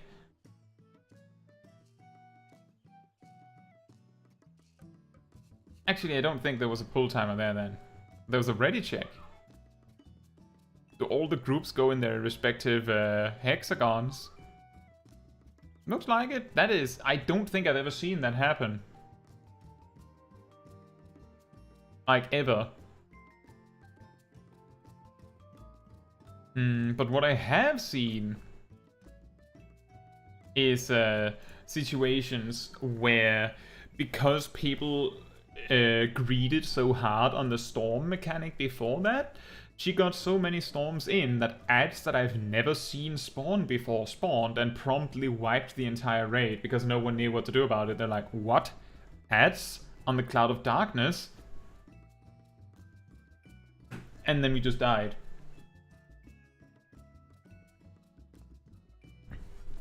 And that was pretty good.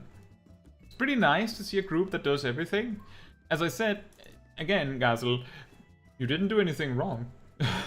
It was just that I thought it was interesting that you turned to face the boss when you didn't even have to because Scholar. But I think it's just a result of the way that you handle your controls. Like, I'm guessing that because I had a little bit of a hard time tracking your mouse, I'm guessing that you were doing like this, like you hold right click and strafe, so that you had like proper control of your camera, which like I would probably normally also do. Like if I was fighting the eye, then I would, like, if I'm recording, I would probably do like this and then turn like this, so that I didn't, like, if I needed to see the eye mechanic. But if I was playing alone, there's a good chance I would just do like this and then just turn. I don't need to look at the boss. I know that I can look again when the mechanic is over and I see the dodge. You kind of panicked. That's fine. That's okay. It's pretty common to make mistakes then. And it didn't even cost you anything. It didn't hurt you at all. It was just, you were looking at the boss right in that moment. I was like, I think I saw a glimpse of that when I was looking through the video just to see everything was fine. And I looked at that like, wow, that was impressive how tightly Gazel knew exactly when to look away for that mechanic. And then I was like, but wait, you're a scholar. Why were you looking at the boss? And that was basically the thought process there.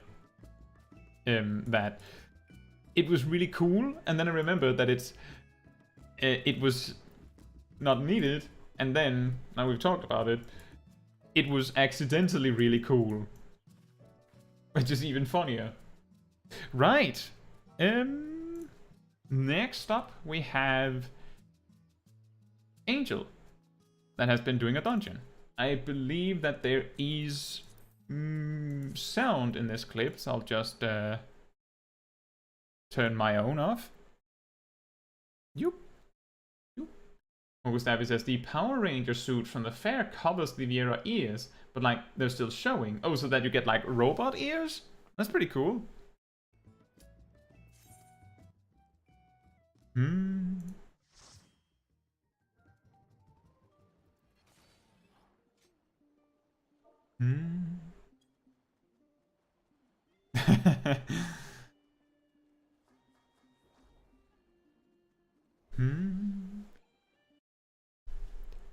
I'm guessing that there's a lot of UI elements that are going to appear down here.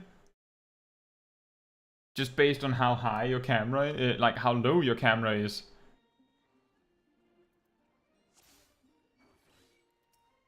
Oh, yep, there's the target. Let me just wind that back again.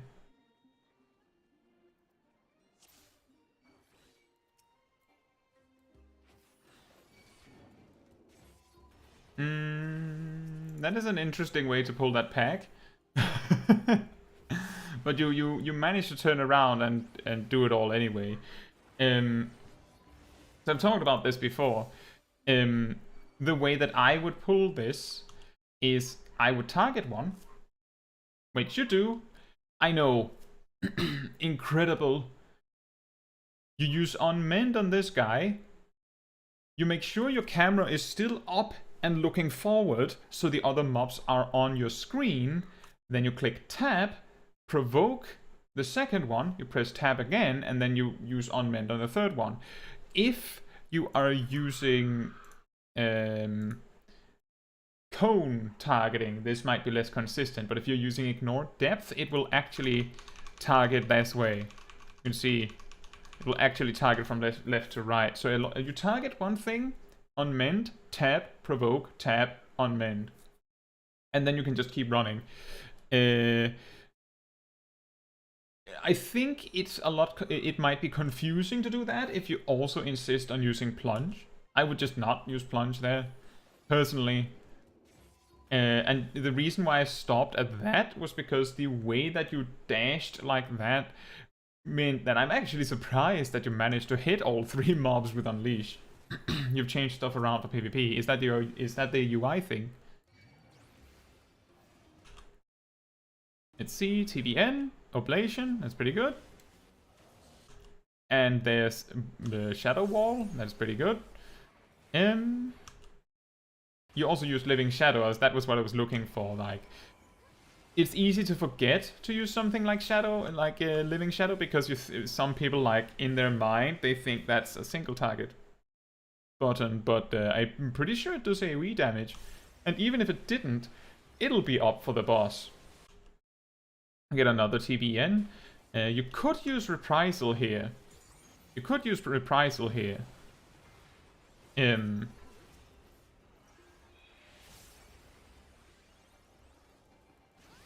Yeah, you used all of the damage cooldowns. Indeed. A thing that I was thinking about was, why is it that your gauges are on the right there? Wouldn't it be easier to, like, track them if you just put them above your hotbars? Like, I'm just wondering, because they're, like, really stuffed away in a corner there.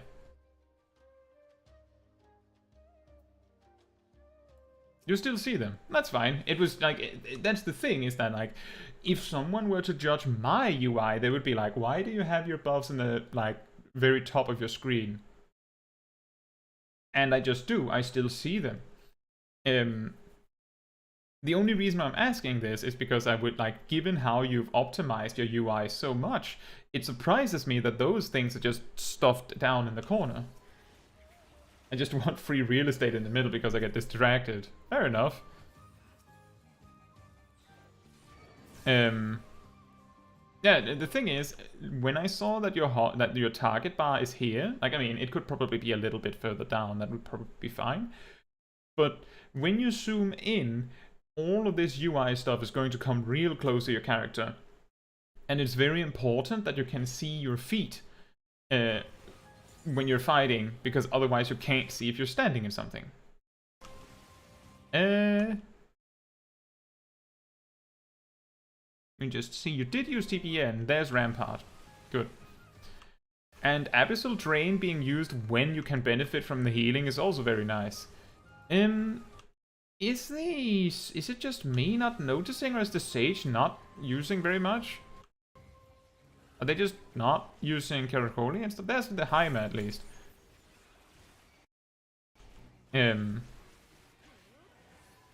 You're missing a 10% damage reduction from the Sage. Why is it not there? The Summoner's using Rekindle on you, that is good. There's another TBN.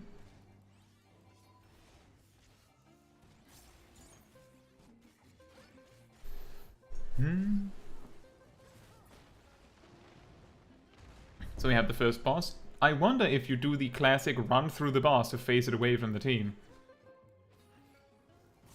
That's pretty good. Get the boss in the middle, and that helps everyone a little bit.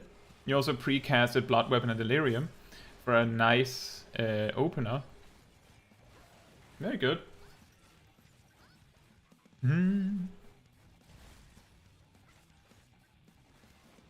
There isn't much in this fight. It's just like the only thing that really stands out is like, are you positioning the boss right? Are you making sure, like, here it might be helpful to like be ready to shove the boss into a corner as quickly as possible, which you do. And the reason why that's important is because your melee DPS might not realize they might not actually be looking at the boss. So like they don't realize that they have to move until you drag the boss away from them and go, oh right, there's a boss mechanic. So that can sometimes be helpful if you have an unaware DPS. Wait to the end of the fight. What's wrong? That's safe. Oh! Uh-oh. That was, that was, impressive. Impressive. Like, a case of me going, oh, this looks great, and Angel just going, hold my tea, watch this. How quickly can everything go wrong? That is a fine way to do that. And that is fine to do that. Usually if there's more than 3 mobs, the ranged, taunt, ranged doesn't work nearly as well. I'll usually be able to do it nicely with 4 targets. But more than 4 and it becomes better to just run up and AoE them. And there's, like, it gets complicated. The only reason why I highlight that first pack at the very start is because it's a very good example of how to do that. Like here you can do ranged, taunt, ranged. You don't. You did ranged, taunt for some reason. And you have Rampart again, it's good. It seems like you've got the cooldowns down. Here you could use Reprisal. You're using Arm's Length instead, that's pretty good. But you could use Reprisal. You could use Reprisal. You could actually still... You could use Leg Sweep here. Speaking of which... Oh, you have Leg Sweep there. Well, Low Blow, sorry. Leg Sweep is the DPS one. So is this one also one that turns into the biggest oh no when the fight is about to end? You forget about stuff a lot. Well, as I said, that's why I'm reminding you and saying it now. Use Dark Missionary there. You could use Reprisal. There's TBN and Rampart. Nice. Ooh, that's close. You could use Reprisal. Oh, you did use Reprisal. Ah, there you go. Very nice. If we were to like be really big brain, if there's any attack that the summoner is likely to get hit by right now, Oblation on them might be a good idea because they have two vulnerability stacks. But it's probably not needed. That is like excessive optimization stuff. It's just something like, and now they have 3. Oof. Yeah, there they could have used the oblation help. You were giving it to them on the last boss. Ah. Yeah, I'm guessing this might have been the fight where you realized, oh no, my summoner needs some help. And then you're more aware of it on the next fight.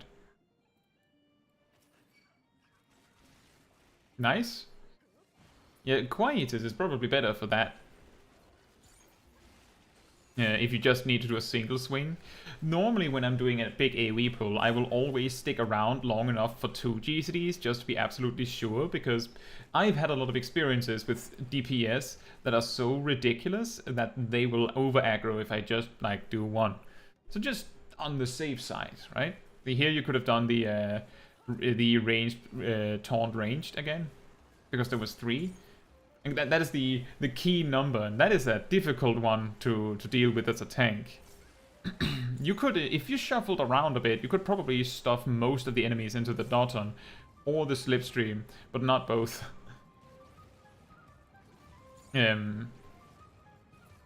Just actually, interesting note.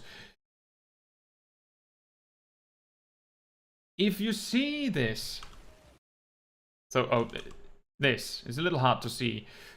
Doton here, Slipstream here. Doton deals 80 potency every 3 seconds and 50 potency every time the ninja, like every second GCD the ninja does. So it does a lot of damage. Slipstream does 30 every 3 seconds. Just 30. So if you had to choose, because these two AoEs, there's like this tiny eye of the storm, and the funny thing is that the storm is over here. There's this tiny, like, oval shape, or eye shape even, in between them. You can have like 3 mobs, because they're so big in this dungeon. You can't have them all there. Better to have them all in the Doton, because the Doton is going to do way more damage. Just wanted to mention that. Little optimization. If you have to choose between AoE circles, put it in the Doton. In fact, if you're a Dark Knight, you already put down Salted Earth and the Doton lands elsewhere. Like the ninja just weirdly places their Doton somewhere else. Use your Salt and Darkness and move over to the Doton. The Doton's going to do more damage. And then you tell the ninja that they're a meanie for putting their Doton away from your Salted Earth, but yeah. Looks like it's the summoner's first time.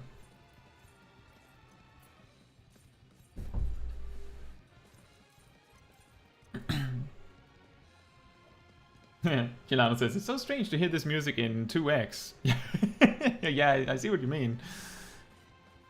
Final Fantasy XIV Chipmunk Edition is a little strange. Yeah, we have background sound. That's why I turned off the game sound.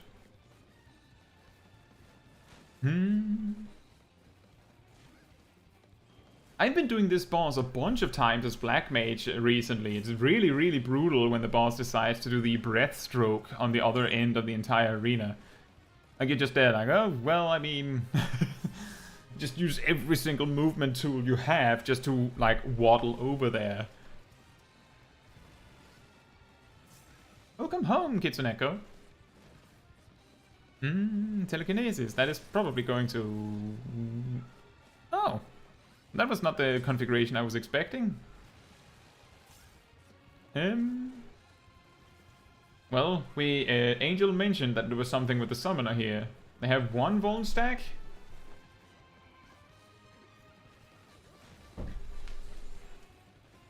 And it ran out. Oh, they have a new one? Uh-oh. Oh.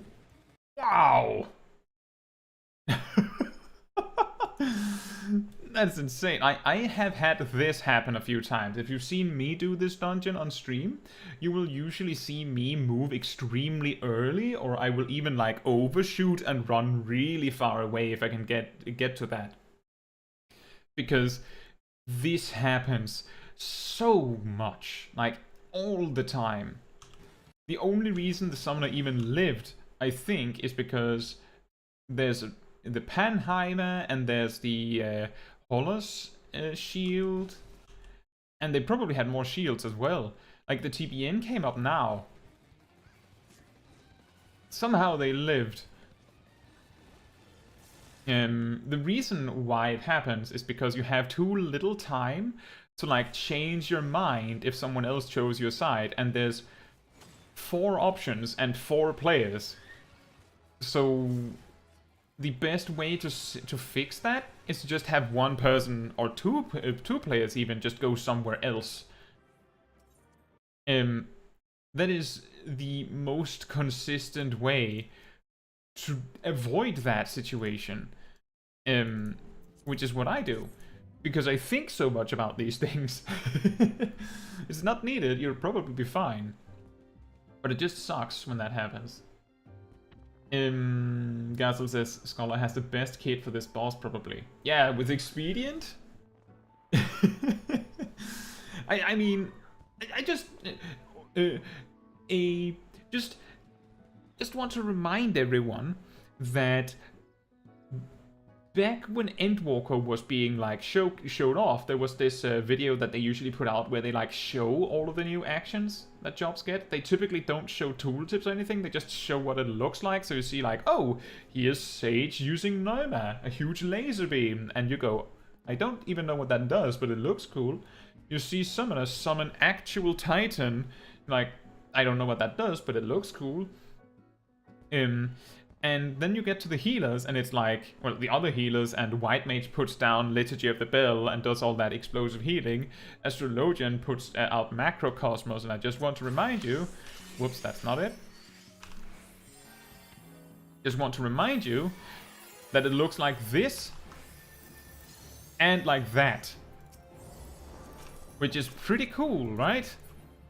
And then you get to Scholar, and I'm pretty sure that their showcase of Scholar, I can't remember exactly, but I'm pretty sure it looked something like they're running down an area and they do this, and they're just running, and people are like, White Mage gets this extremely cool plant they put down, Astrologian summons like space stuff again, Sage gets a laser beam, and Scholar, I'm just saying that wind burst looks cool in my opinion, but what people saw was Scholar gets a movement speed boost. Scholar gets a movement speed boost. The funny thing is that while the healing from the White Mage, Astrologian, and Sage options are insanely good, since Endwalker release, Liturgy of the Bell has gotten an increased duration and a manual trigger button added to it. I believe Astrologian has had no changes to its option, and Noima has had no changes. I believe actually we saw in a leak that Noima was supposed to apply the damage reduction that Hollows got later down the line, or well, that Hollows had on release. So Noima was supposed to have that, but it's possible that it was some sort of I don't know. But Expedient got nerfed. Expedient was 20 seconds of movement speed boost. It used to be a full 20-second sprint. Turned out that was a little bit broken. The other three have gotten no changes or buffs. Scholar's bad level 90 option that everyone hated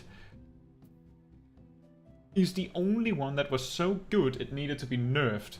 And the thing people hated it for is the thing that got nerfed. People didn't even know that it did damage reduction. But also a thing that is worth considering is that you didn't know what Noima did in that teaser. You weren't sure how much healing Liturgy of the Bell did. And Macrocosmos, that is insanely difficult to explain with a demonstration with not very many numbers on the screen. The only reason why I think people hated on Expedient was because the three other jobs, their tools were not clearly explained enough that you could see exactly what they did, but you could see that Expedient gave you a speed buff. So the Expedient sounded bad because you had already, like, your expectations were already set. It's a raid speed buff. While the three other healers, their tools were still up in the air. You didn't know for certain what they did. So because of that, people still had hopes they would be incredible. But now that we know what Scholar does, like, you're like pulled down to reality and go, it does this. It's a little bit boring.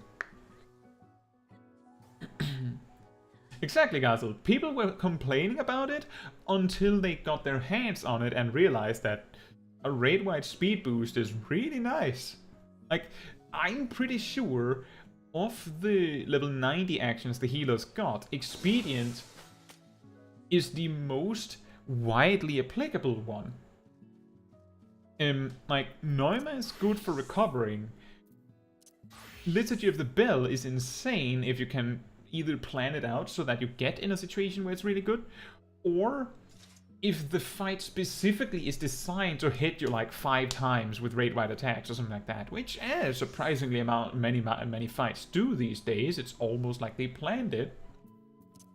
And Macrocosmos is really difficult to use optimally, but it's pretty easy to know when it might be helpful to have a speed boost, right? And it's really easy.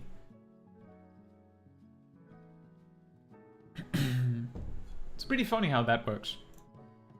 Now, the next clip, I think there's also sound for that one, so I'll just that. So Sharo was in a situation in Alexander, and they believe that it was surprising they survived that long. Let me just there you go. Let's see what happens. Bit loud. There you go.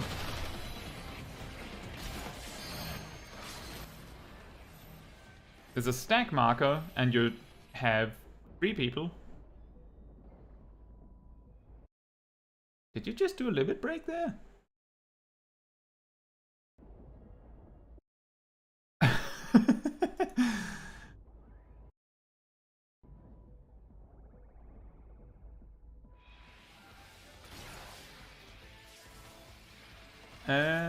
Oh. Well, it would have been easier for me to judge how you, like, what happened if I could see the entire screen. But, this mechanic, I believe that like half of your raid is supposed to not stack with you. So if you're just 3 players, because it's normal, you should be fine. It's surprising that you're still completely fine with not even with around half HP. But the boss doesn't really do anything else for a good while, so I think that's why.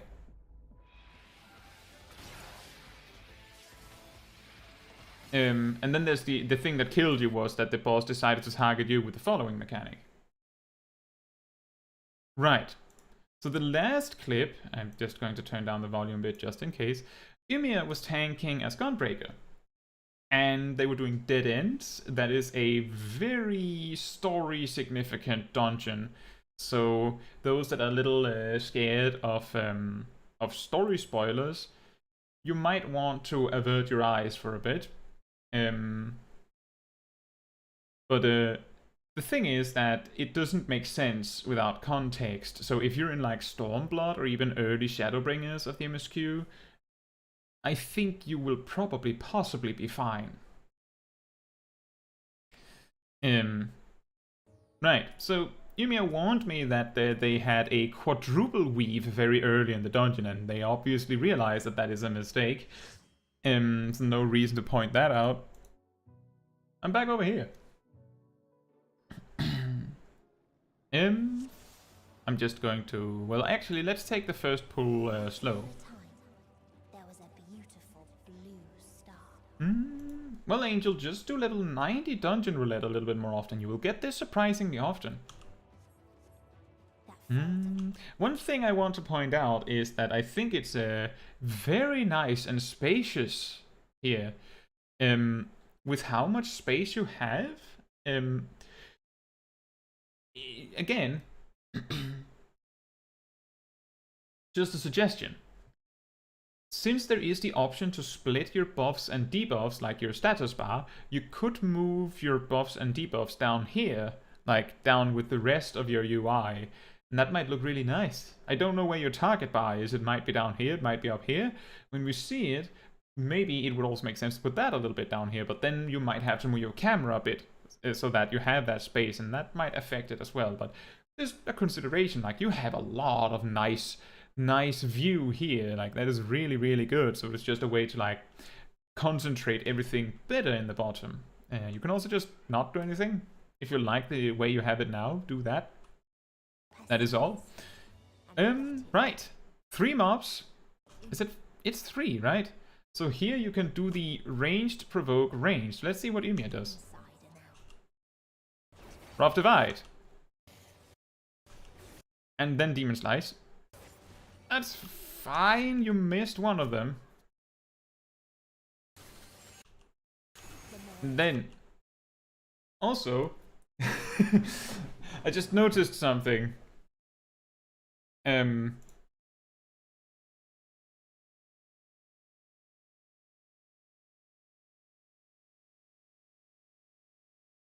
That's my hotbars. That's exactly the same as my hotbars. That might be really difficult if you click your buttons.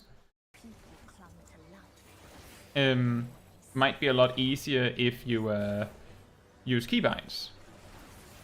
Not for all of it, like if you don't have an MMO mouse, that might be really, really difficult.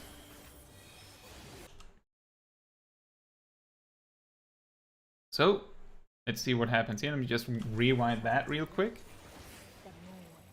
For the most part, that is correct. The thing is, you could have saved both of those rough divides to use in No Mercy for a little bit of extra damage, but it's not going to make a big difference because that's how it do sometimes, because AoE doesn't really matter that much. No Mercy, double down, that is good. It looked like you were about to use Bloodfest. AoEs and Blasting Zone, that is good. Here's where there's a problem, of course, but that is what Ymir said themselves, I think. So you have Double Down, Bowshock, Blasting Zone, Bloodfest, Nebula, and then Fated Circle. Now,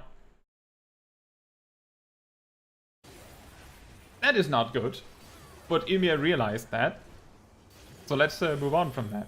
I just needed to identify if that was the quadruple weave that they realized existed.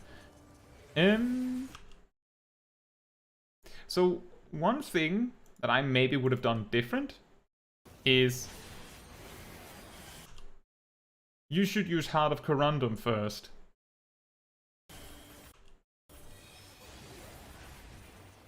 The reason for that is Heart of Corundum's cooldown is extremely short, so you could actually use Heart of Corundum, then when Heart of Corundum is running out, you use Nebula, and then when Nebula is running out, there's like 3 seconds, and then you can use Heart of Corundum again.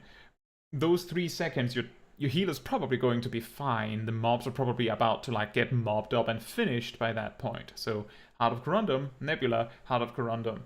The same in the next pull, it should be Heart of Corundum, Rampart, Heart of Corundum. And then you can do like Reprisal and Arm's Length if you need more, or Camouflage even, but we'll see if that's what you do there. Yeah, that is the first tip is, and of course that would be way easier to do if you had a keybind. I'm guessing the reason you used Nebula there is because it was next to Bloodfest, so it was easier to click it.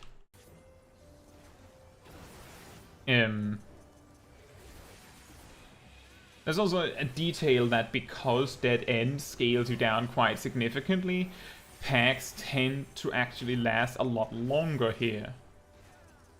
So sometimes the standard game plan doesn't play out as you wanted it. Just need to check something. You did not use Heart of Corundum at all in this pull. Right. But that is the first big tip, is Heart of Corundum should be your first defensive cooldown. Like, if you need a defensive cooldown, you click Heart of Corundum. Just that one first. And then you start thinking about the others. Like, is Heart of Corundum available? Click that one. Do you need more? Okay, then use more. But just Heart of Corundum first.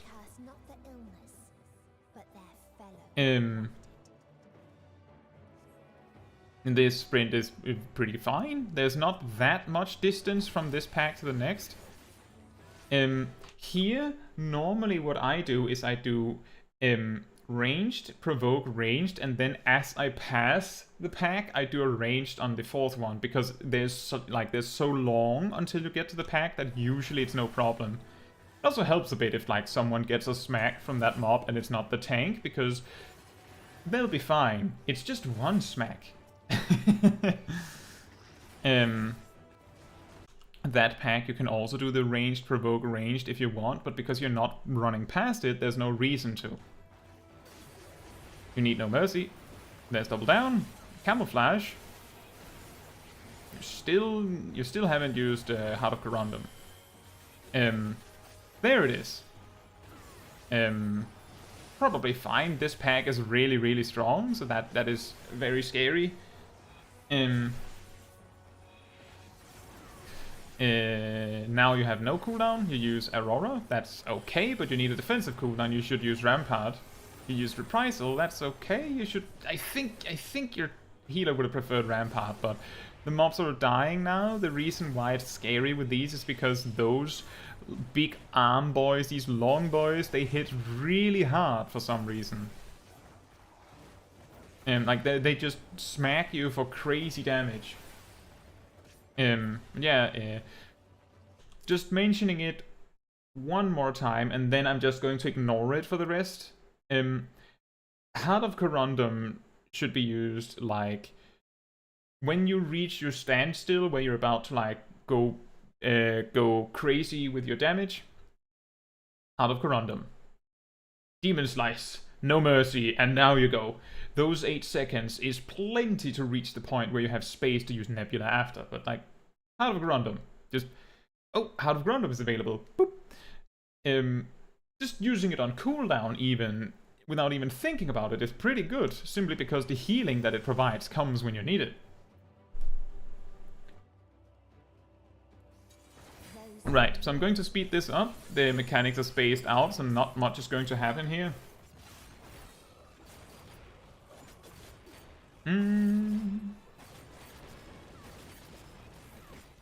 That's very nice. You waited as long as you could so that the boss stayed phased away. That didn't turn out to be that important because you have no melee DPS, but it's a pretty good standard to like just not face the boss of the party if you don't have to. Here it helps to stand next to someone else while those AoEs are coming down, because you're going to need them to be near you afterwards.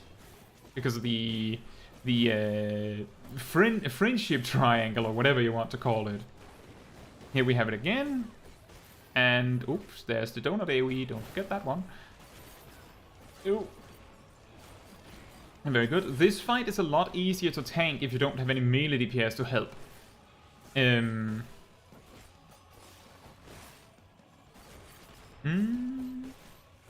Something that I was wondering about.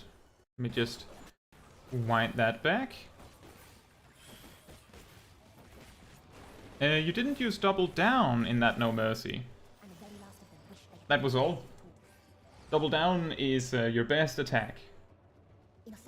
It might be you just forgot. Just wanted to highlight it should be used on any number of targets. And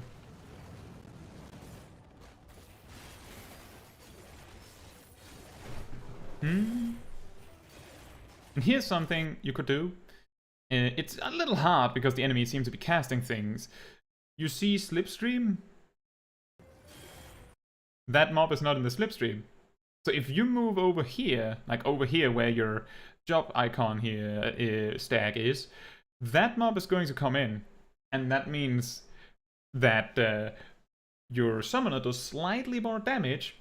But more importantly, most summoners that are good will realize that you did it for them. So the summoners are going to be very happy with you. I don't know if that changes anything, but sometimes when a player is very happy, they will do more damage because they want to do well to make you happy. Like, they might be like just kind of going through the motions, like maybe they clip a GCD because they didn't click it fast enough. Then they see that you're trying to make them look better, and then they go, oh, well, let me sit up in my seat, let me just get really prepared to do good, and then they really pump because they realize that people care, they're noticing, they're trying to help you. So that, I always try to do that. I also mentioned it on Angel's run, that, oh, there's AoEs, help the one that does the most damage. It's a minor thing.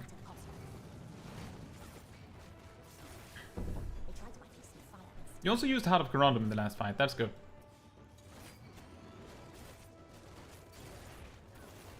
No defensive cooldown, no defensive cooldown. There's Camouflage, that's, Heart of Corundum. There it is. Should use Heart of Corundum first, once again. Aquavale got on you as well. You used Arm's Length as a defensive, that is very good. A lot of tanks don't even use it. Angel did that as well. That is like often a sign that a tank kind of knows what they're doing, is if they're using arm's length as a defensive cooldown. There's double down. Okay. I just needed to check that. It looks like you've got most of the things. You actually got the entire combo. That was very nice. I would imagine that it's very hard to do it while looking at the boss. Oh. Oh, your Gnashing Fang is sliding. It's drifting. You should have been using Gnashing Fang.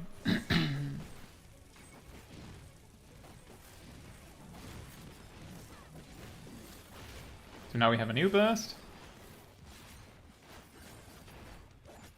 It seems like you're doing the opener burst style properly. Now, let me just keep attention to that. Are you using Gnashing Fang?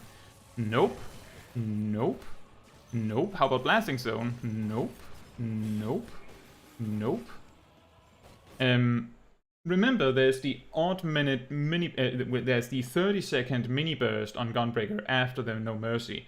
You should be using Gnashing Fang, the entire combo, and Blasting Zone on cooldown, which means that you're using it on the minute and 30 seconds later every time. You're losing a huge amount of damage by not doing that.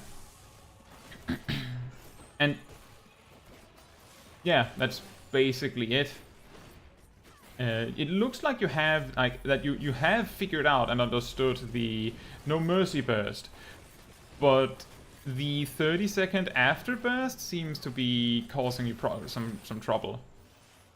Yeah, just keep that in mind, Ymir. Hopefully Ymir sees this. I believe Ymir wasn't available for the tea time. But yeah, Heart of Corundum, way more. Gnashing Fang on cooldown, Blasting Zone on cooldown. Everything else that does damage in your burst is on a minute cooldown or 2-minute cooldown, so that lines up with No Mercy just fine. But Gnashing Fang and Blasting Zone you have to use on cooldown. On AoE, no Gnashing Fang, of course, but on single target or even 2 or 3 targets, it might be worth it. Nobustabby says, I just did Caetsu's Hyperborea on my Astrologian, and the monk in the group literally stood and everything. Even when I rescued him to safe areas, he still moved. Yeah, I have had that happen too. Like you drag them out of it, and they just go, "What are you doing? I was doing big damage. I'm going back then." And they just get smacked. It really sucks.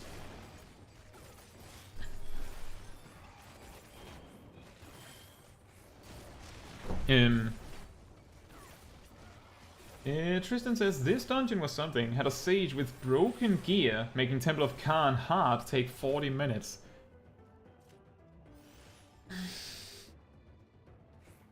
Can't you request repairs from others? Also, I'm pretty sure if you queue for something and your gear is kinda not doing too well, I'm pretty sure the game actually gives you a warning. Like, it actually pops up like, have you considered repairing your gear? If it's like below 20% or so. Oh, that is a difficult one. Oh. Just rewinding that. This is the hardest configuration of this mechanic. The best you can do about this, as far as I know, in my experience, is... Let me just slow down the footage to normal speed. Now, you know that this spot won't be safe. So you have to go over here, like around here. And then when this circle pops, you go down this way. The reason why you do that is because since you're following the boss, you would have to run through this entire circle to get to the safe spot immediately. So you basically, that's not going to happen. That's what Ymir is trying to do here. The best course of action is to stay here. Like, this is as close to this safe spot or this safe spot you can possibly... this safe spot or this safe spot over here. You can't see behind me, but there's actually an even better safe spot right there. This is as close as you can get. So when that circle pops, you run from there over there. and you're safe. This circle is the doom circle. That's not going to happen. Maybe with sprint. It's like, it's a minor thing, it's a specific boss fight, but it's pretty painful. I think the summoner's going to die.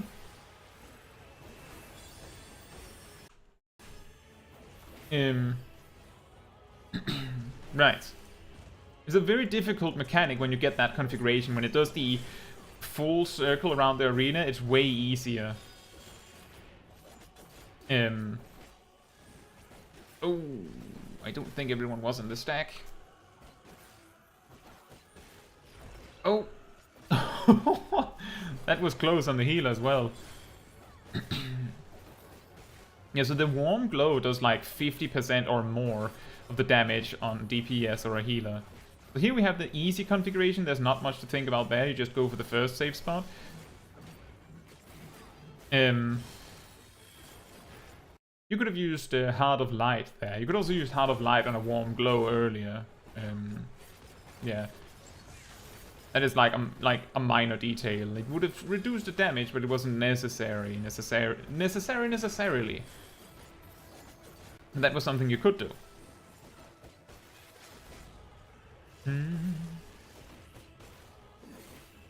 There it is. There was the Heart of Light. Very nice. Very good. Right, so just to summarize the tips for Ymir. AoE packs, Heart of Corundum first, and then when that runs out, use another defensive cooldown. Nebula if that is available, otherwise Rampart. So that means on the first pack, Nebula, on the second pack, Rampart. If you happen to know that the second pack is significantly harder to deal with, then flip them. So you do Rampart on the first one and then Nebula on the second pack. But Heart of Corundum first, then other big cooldown, then Heart of Corundum again. And yes, Nebula will leave like a 2 or 3 second gap where you have no defensive cooldown. That's okay. You'll be fine.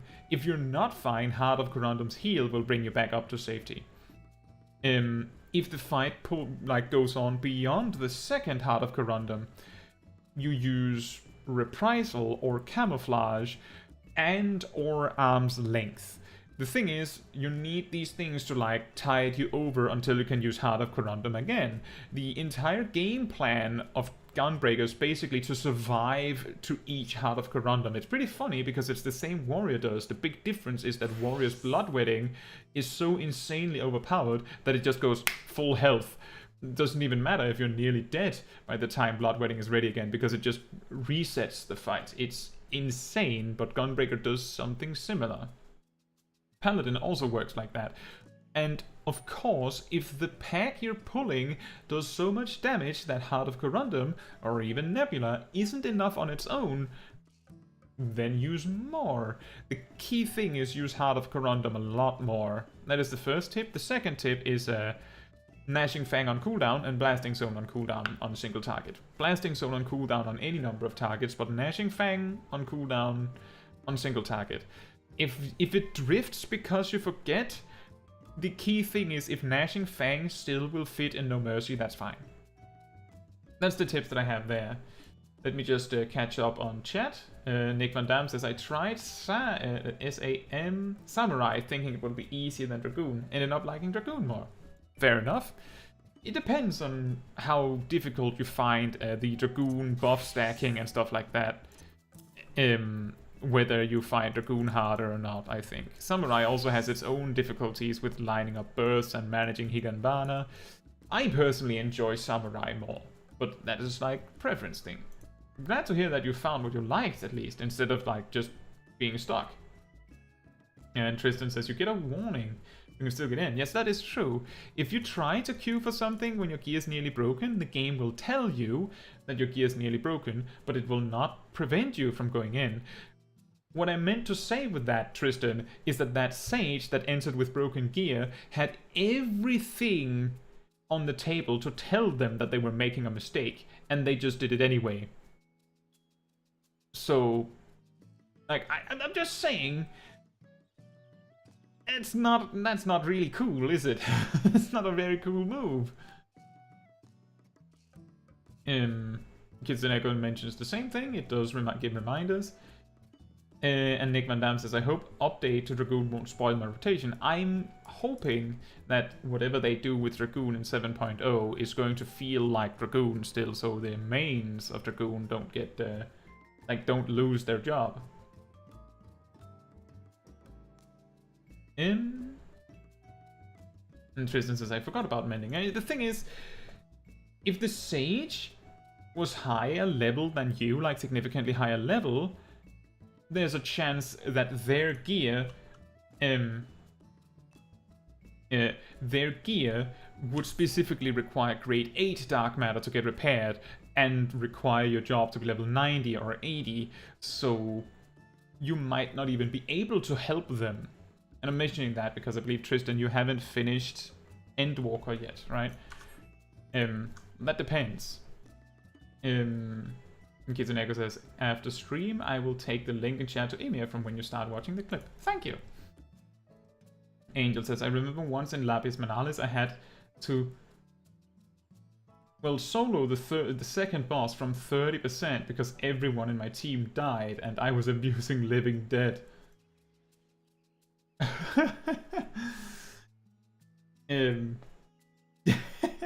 That is really difficult to solo something with Dark Knight.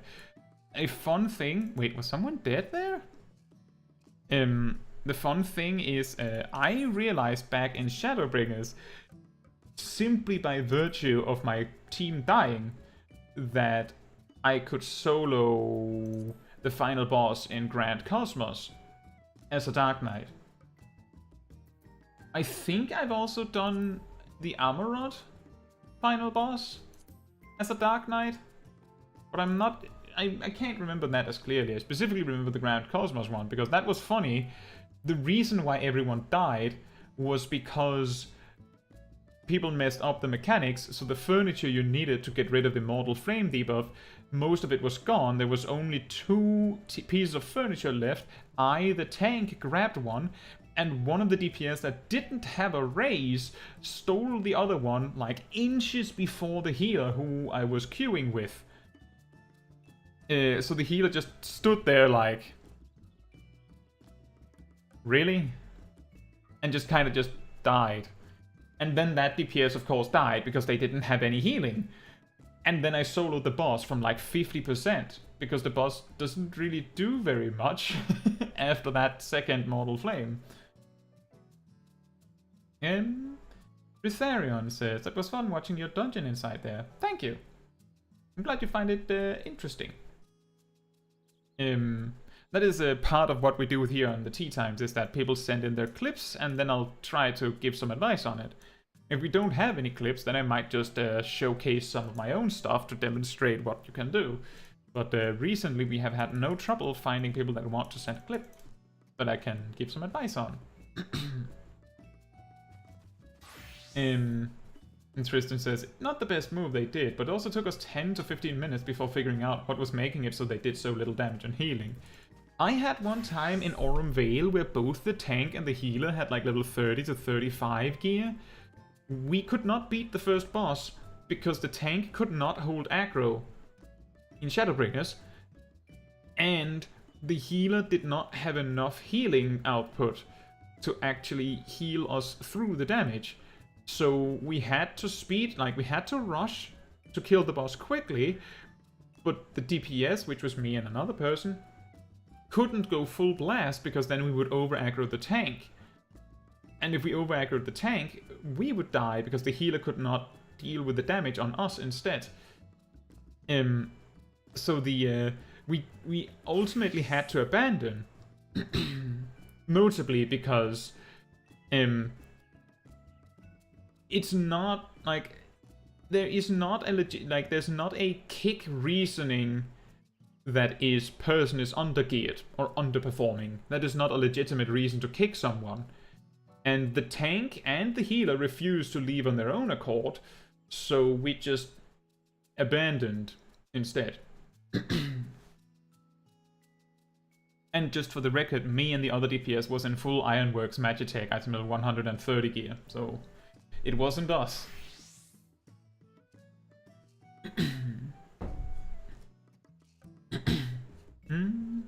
Moko Snappy says, with Astrologian, if you have 2 ranged in the group, do you put melee cards on the tank? It depends. I think it depends on what your ranged is. If you're, and also depends on how your group is playing. In most situations, it is best to just put your melee cards on the tank. If you have like a black mage that is really pumping and your tank isn't giving it like 100%, then you can give your melee cards to a black mage. I think a summoner you could do too, maybe even also like maybe even all of the ranged, because it becomes complicated to calculate what is best on AoE, because most jobs do ridiculous amounts of AoE damage.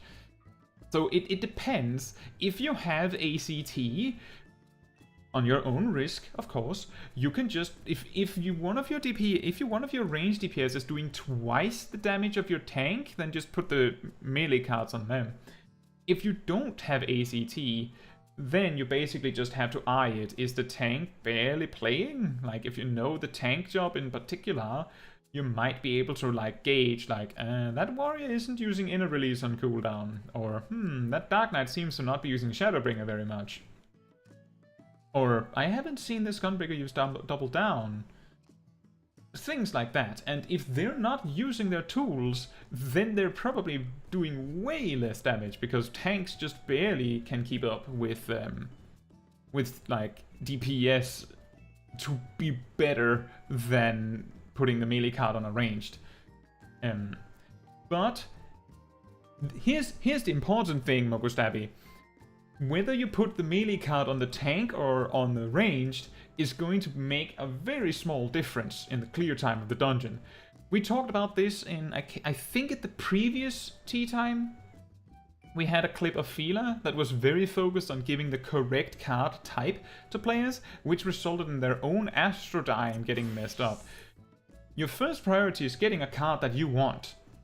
Like for yourself, like it has the correct sign on it. Then you just throw the card to the first and the best target. That's the best you can do. Like playing the cards is actually a little bit more important. Just play cards out to people.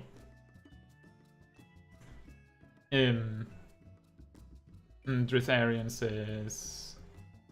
Let's see, yeah, Tristan said post Shadow Stormblood, so their gear was item level 600 plus. Yeah, then you probably couldn't repair it.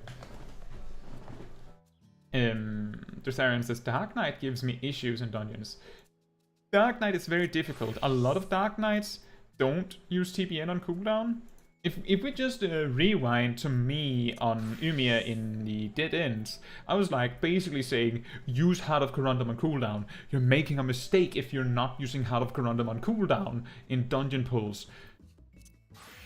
Same deal with TPN. The difference is that TPN does not actually reduce the damage you take, so you should be using defensive cooldowns alongside TPN to make TPN last longer and be better, so that you have more health to work with to compensate for the fact that you have very bad healing compared to the other tanks.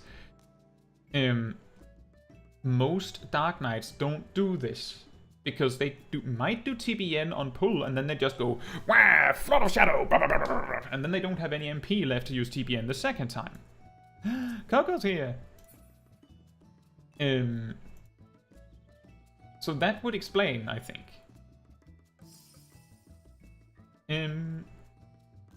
Gelano says, one time I involved a failed mechanic in Castrum Legislatory and I had to solo the boss with 47 people cheering. Did you beat it?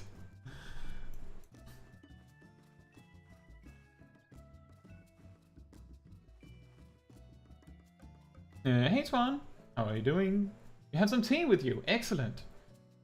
Angel says, speaking about DPS, I'm still laughing at the fact that Dark Knight's opener is higher than all DPS. You know, the logic with this is it's kind of true. It's complicated. It's kind of true.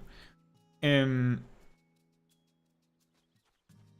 me see if I can find it. Maybe it helps if I look in the Astrologian section and not the Dark Knight section. right now, the recommended priority in the opener, only in the opener, and actually also every 2 or 4, like every 2-minute burst, there's also a priority, but in the opener specifically, Dark Knight is below only Ninja for card priority. If you draw a melee card as your first card to open a fight with, and you have a Dark Knight and not a Ninja, then the first card goes to the Dark Knight.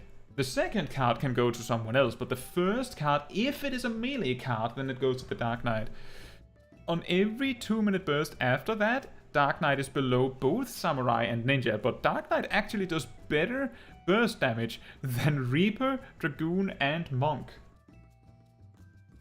The reason why it's weird like that in the opener is because Dark Knight's opener is like 1 Edge of Shadow, like immediate burst, while Samurai goes like this, and then this, and then this, and then Midada Setsuge can, then they go blasting. But their first 3 GZDs are like snore, like super slow, boring, right?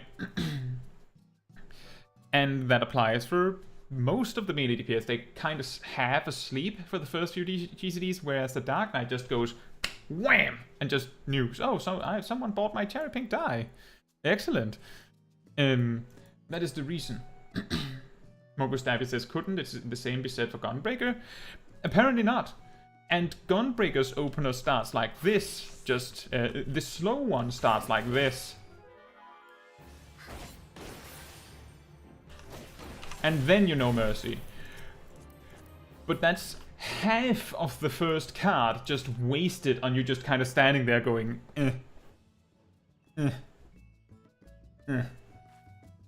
The reason why Dark Knight gets the cards is because Dark Knight actually starts blasting on the first GCD, whereas most other jobs don't.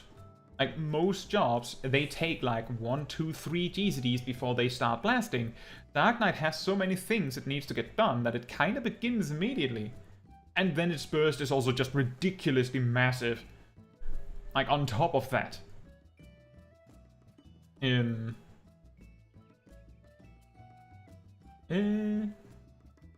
Dusarian says, I'm too passive with my Dark Knight mana for sure. Yeah, basically, if you're in a Savage raid, then using your MP very aggressively is probably fine. If you're in anything else, pretty much, and you're not in a coordinated group, then the important thing with your mana is that this is active. Like, once it looks like this, you can just sit on the rest of the MP. My advice, to some degree, on AoE is once you have your Dark Side buff, which is the buff these give, use TPN on cooldown. Like, you will have MP to finish the fight while using TPN on cooldown, and once the fight ends, you get way more MP. Like, once the fight is underway and you have Dark Side, you should use your MP for survival on big AoE pulls. If your healer doesn't need you to do that, you can just not do that. But this is a bit like how my dungeon shorts for healers, I show like excessive over preparation, like extreme use of every single cooldown that you have to make sure that the tank will survive, because some tanks will need it, but most tanks won't. Similarly, if your healer's good, you probably won't need to use TPN more than once or twice. I hope it helps, Trisavian. Hey! Let's see, the Mefolked Adult. The Mefolked Adult. Good afternoon. I hope you're doing well. Mokustavi says, what if you delay the card? You don't.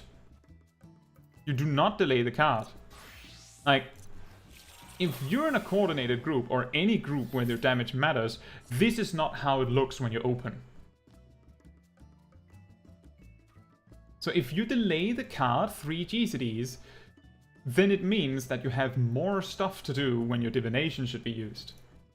You do not delay the card. You have to play it immediately. It takes you like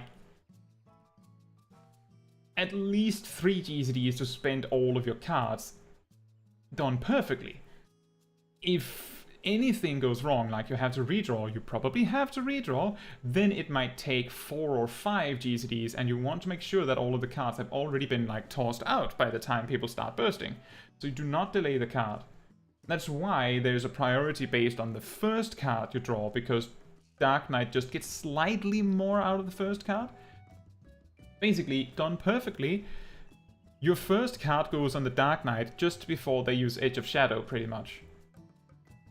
But your second card comes out after they have used that Edge of Shadow, so that's why the second card doesn't need to like land on the Dark Knight like that. Gustavus says, speaking of divination, when is the proper time to use it? Around 3 GCDs into the fight. I have an Astrologian guide, the level 51 to 91, covers the level 90 opener.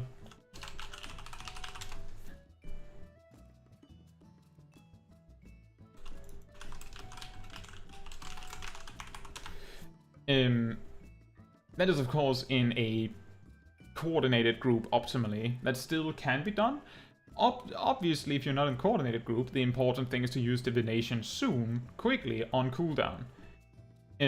As Angel says, after 50, it lasts 15 seconds, so on the 3rd GCD. Also, Drizarian, thank you so much for the super chat. I really appreciate it. Thank you so much.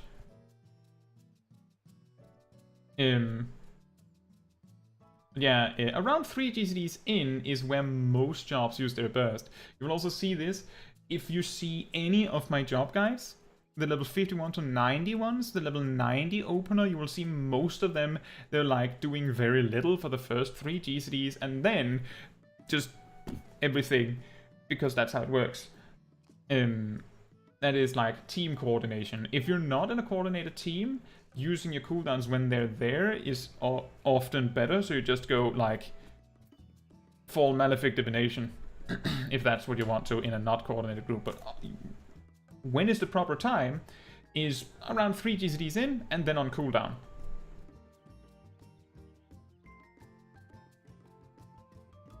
And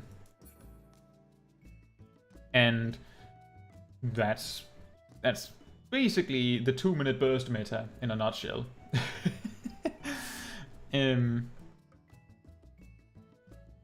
But if you're like in a dungeon, you kind of just do divination on cooldown. Like once the tank has bunched up the enemies, you want to use divination, play cards, all of that. I recommend using light speed before divination because that gives you breathing room to double weave, draw, play, redraw, divination, astrodyne, all of that stuff.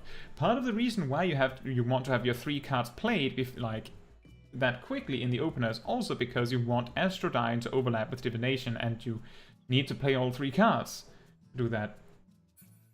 Burning Goose says Titan and Garuda also do single target enemy damage, or they do AoE. Burning Goo is not level 50. Below level 50,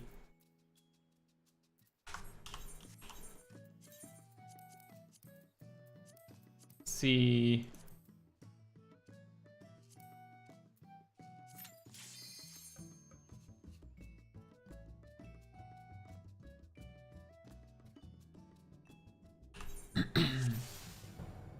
Yes, right.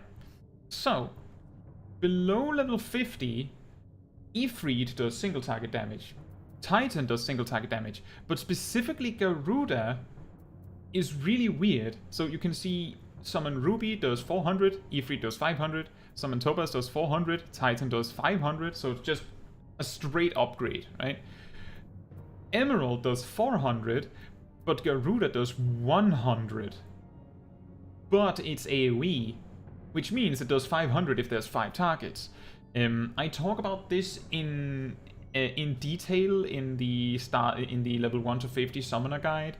I can't remember the exact calculation, but the long and the short of it is technically it's actually a DPS loss to use Garuda at all on single target until you reach level 50.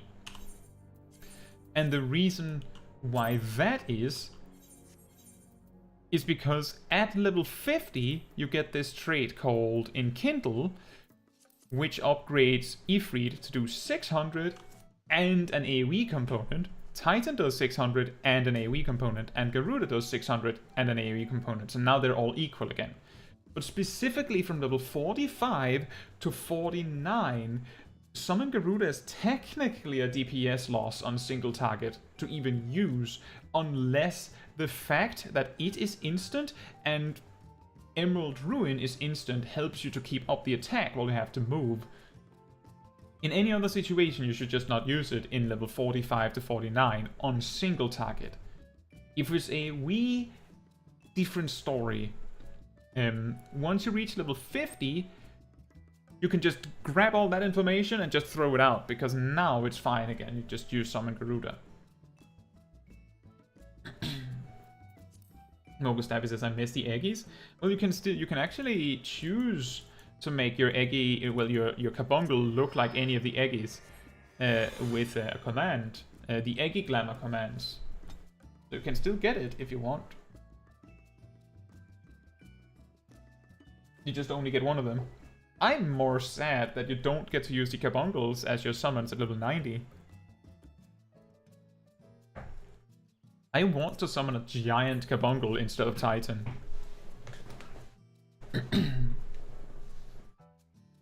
And thank you, Tritharian, once again.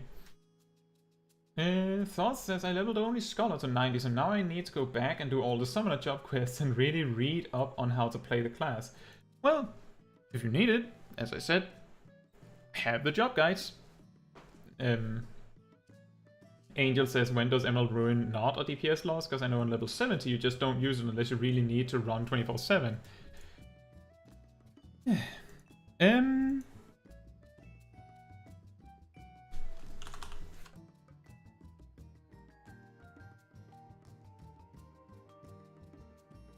There's something there that I'm pretty sure that you're leaving out there, Angel. When you're saying level 70, you're talking about Uwu and Ukop, right? Specifically those, where you use a build that is like ultra heavy spell speed, like 2.12 GCDs, right? That's the one you're thinking of, right, Angel? Like when you're saying at level 70, what you mean is when you're doing level 70 ultimates, not all level 70. Because the reason why you don't really want to use Emerald at level 70 is because Emerald Rite and Emerald Ruin does not scale with spell speed. So if you have a ridiculous amount of spell speed, then they fall in value. However, if you don't have a ridiculous amount of spell speed, let me see if I can find it. Emerald Ruin, here it is, 180 potency. Just for the sake of comparison, we have Topaz Ruin here. That is 300 potency, right? So,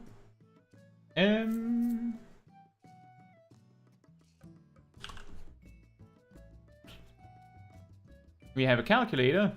We have 300 divided by 2.5. That's 120. So 120 potency per second. 180 divided by 1.5 is 120. So they're equal. But if your recast time was 2.49, then Topaz Ruin is strictly better. And notably, regular Ruin 3 also does 300. So that means that Emerald Ruin would be a DPS loss. However, just bear with me here.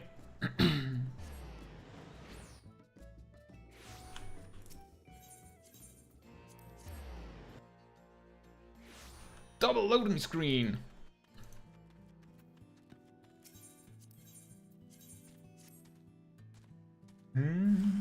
Just setting up the demonstration. Yeah, just hang out with Bahamut for a bit. By the way, check this out. Look at how fast he's shooting. Right, so Regular Ruin. 2000 and a bit. Which is expected. Emerald Ruin. Right, that was a direct hit. 1200 bit. Auto attacks. About 100, I'm guessing. 90 maybe. Or I'll just direct it until the timer runs out, right?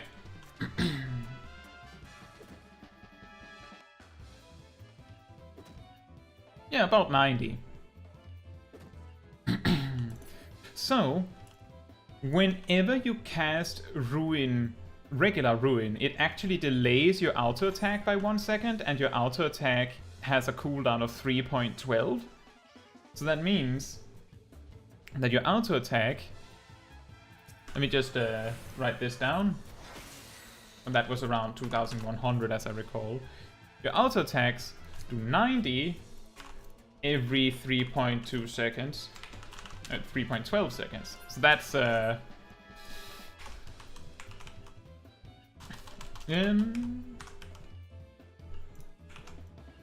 1%. 1% of your Ruin 1 damage. Killer says, how do you know you get direct hits? It's a different size, yeah, it's slightly bigger. And it also like jumps a little bit at you, like slightly. It's very, very subtle, but there's like the animation of the damage appearing is slightly different. So we know that 300 potency is 2100 at level 70, which means 100 potency is 700. So that means let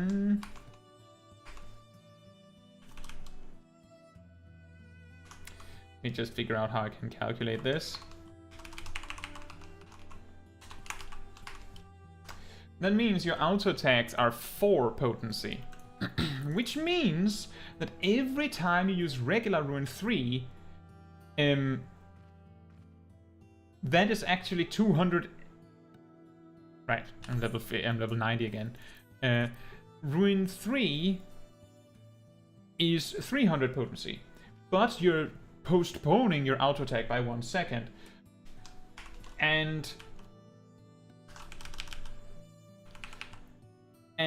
your auto attacks are worth around 4 potency per second. 4 potency per second. So your actual regular Ruin, which postpones your auto attack by 1 second, is actually 300 minus 4 potency, so it's 296 potency, while Emerald Ruin is still 120 per second. So that means that your regular Ruin is, let's see, is 118.4 potency. 118.4 potency per second. But if you have spell speed, then that no longer applies. If your spell speed, for example, was, if your GCD was 2.4, then you're back above again. In fact, if your GCD is anything faster than 2.47, then Emerald Rite is technically a DPS loss. Like, if you have more than the absolute minimum you're supposed to, then technically Emerald Ruin is a DPS loss. Garuda is not, but Emerald Ruin is at level 70. If you have a GSD faster than 2.47. And you don't have to move. This is why in my guide I pretty much like lay out this stuff, and I'm pretty sure I mention it, and then I just go, just use it anyway. Because if you think too hard about it, then you're going to lose damage to thinking too hard about it. But that is the reason, Angel. That is the reason why Emerald Ruin is a DPS loss in level 70 ultimates.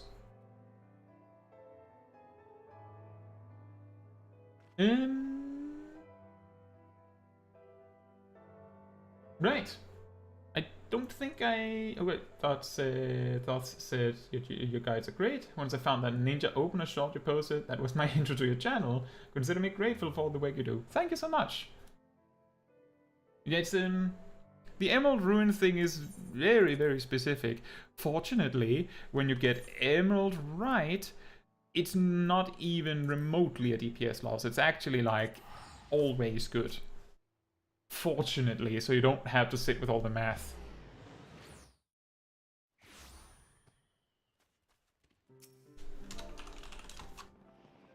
Oh, someone came to visit? Who's this? Who this?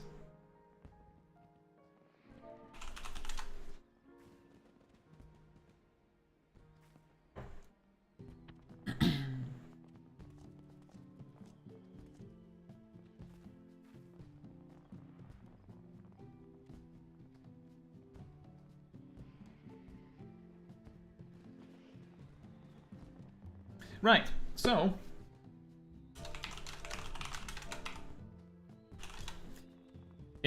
I hope you found this tea time very interesting. Maybe you learned some few things.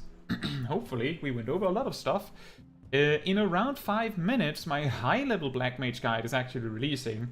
So I hope you will enjoy watching that. Aside from that, if you enjoyed hanging out with the people that you've met on this stream, there is a Discord community server where you can hang out with them more, or you can see the weekly schedule very easily, neatly pinned where you need it in a channel for itself. And every time I plan a stream, post a video like the one coming in 5 minutes, you can get a link to the video, and you can even opt in to get a reminder tag on Discord, so you know exactly when the video is coming out or the stream is coming out. And I also put a reminder a few minutes before for live streams and stuff, so you can be there in time to see me start if you like that. Aside from that, if you enjoyed the stream, I would very much appreciate if you left a like on the stream. That would help me a lot. And with that, I don't have anything else left to cover, I think. I hope it was very, very nice and you learned a lot. I think it was interesting. We had a lot of, we talked a lot about a lot of stuff. And Lemon says, can't believe the refreshed guide series is about to be completed. Yeah, I know. We started just before 2023. It's quite wild.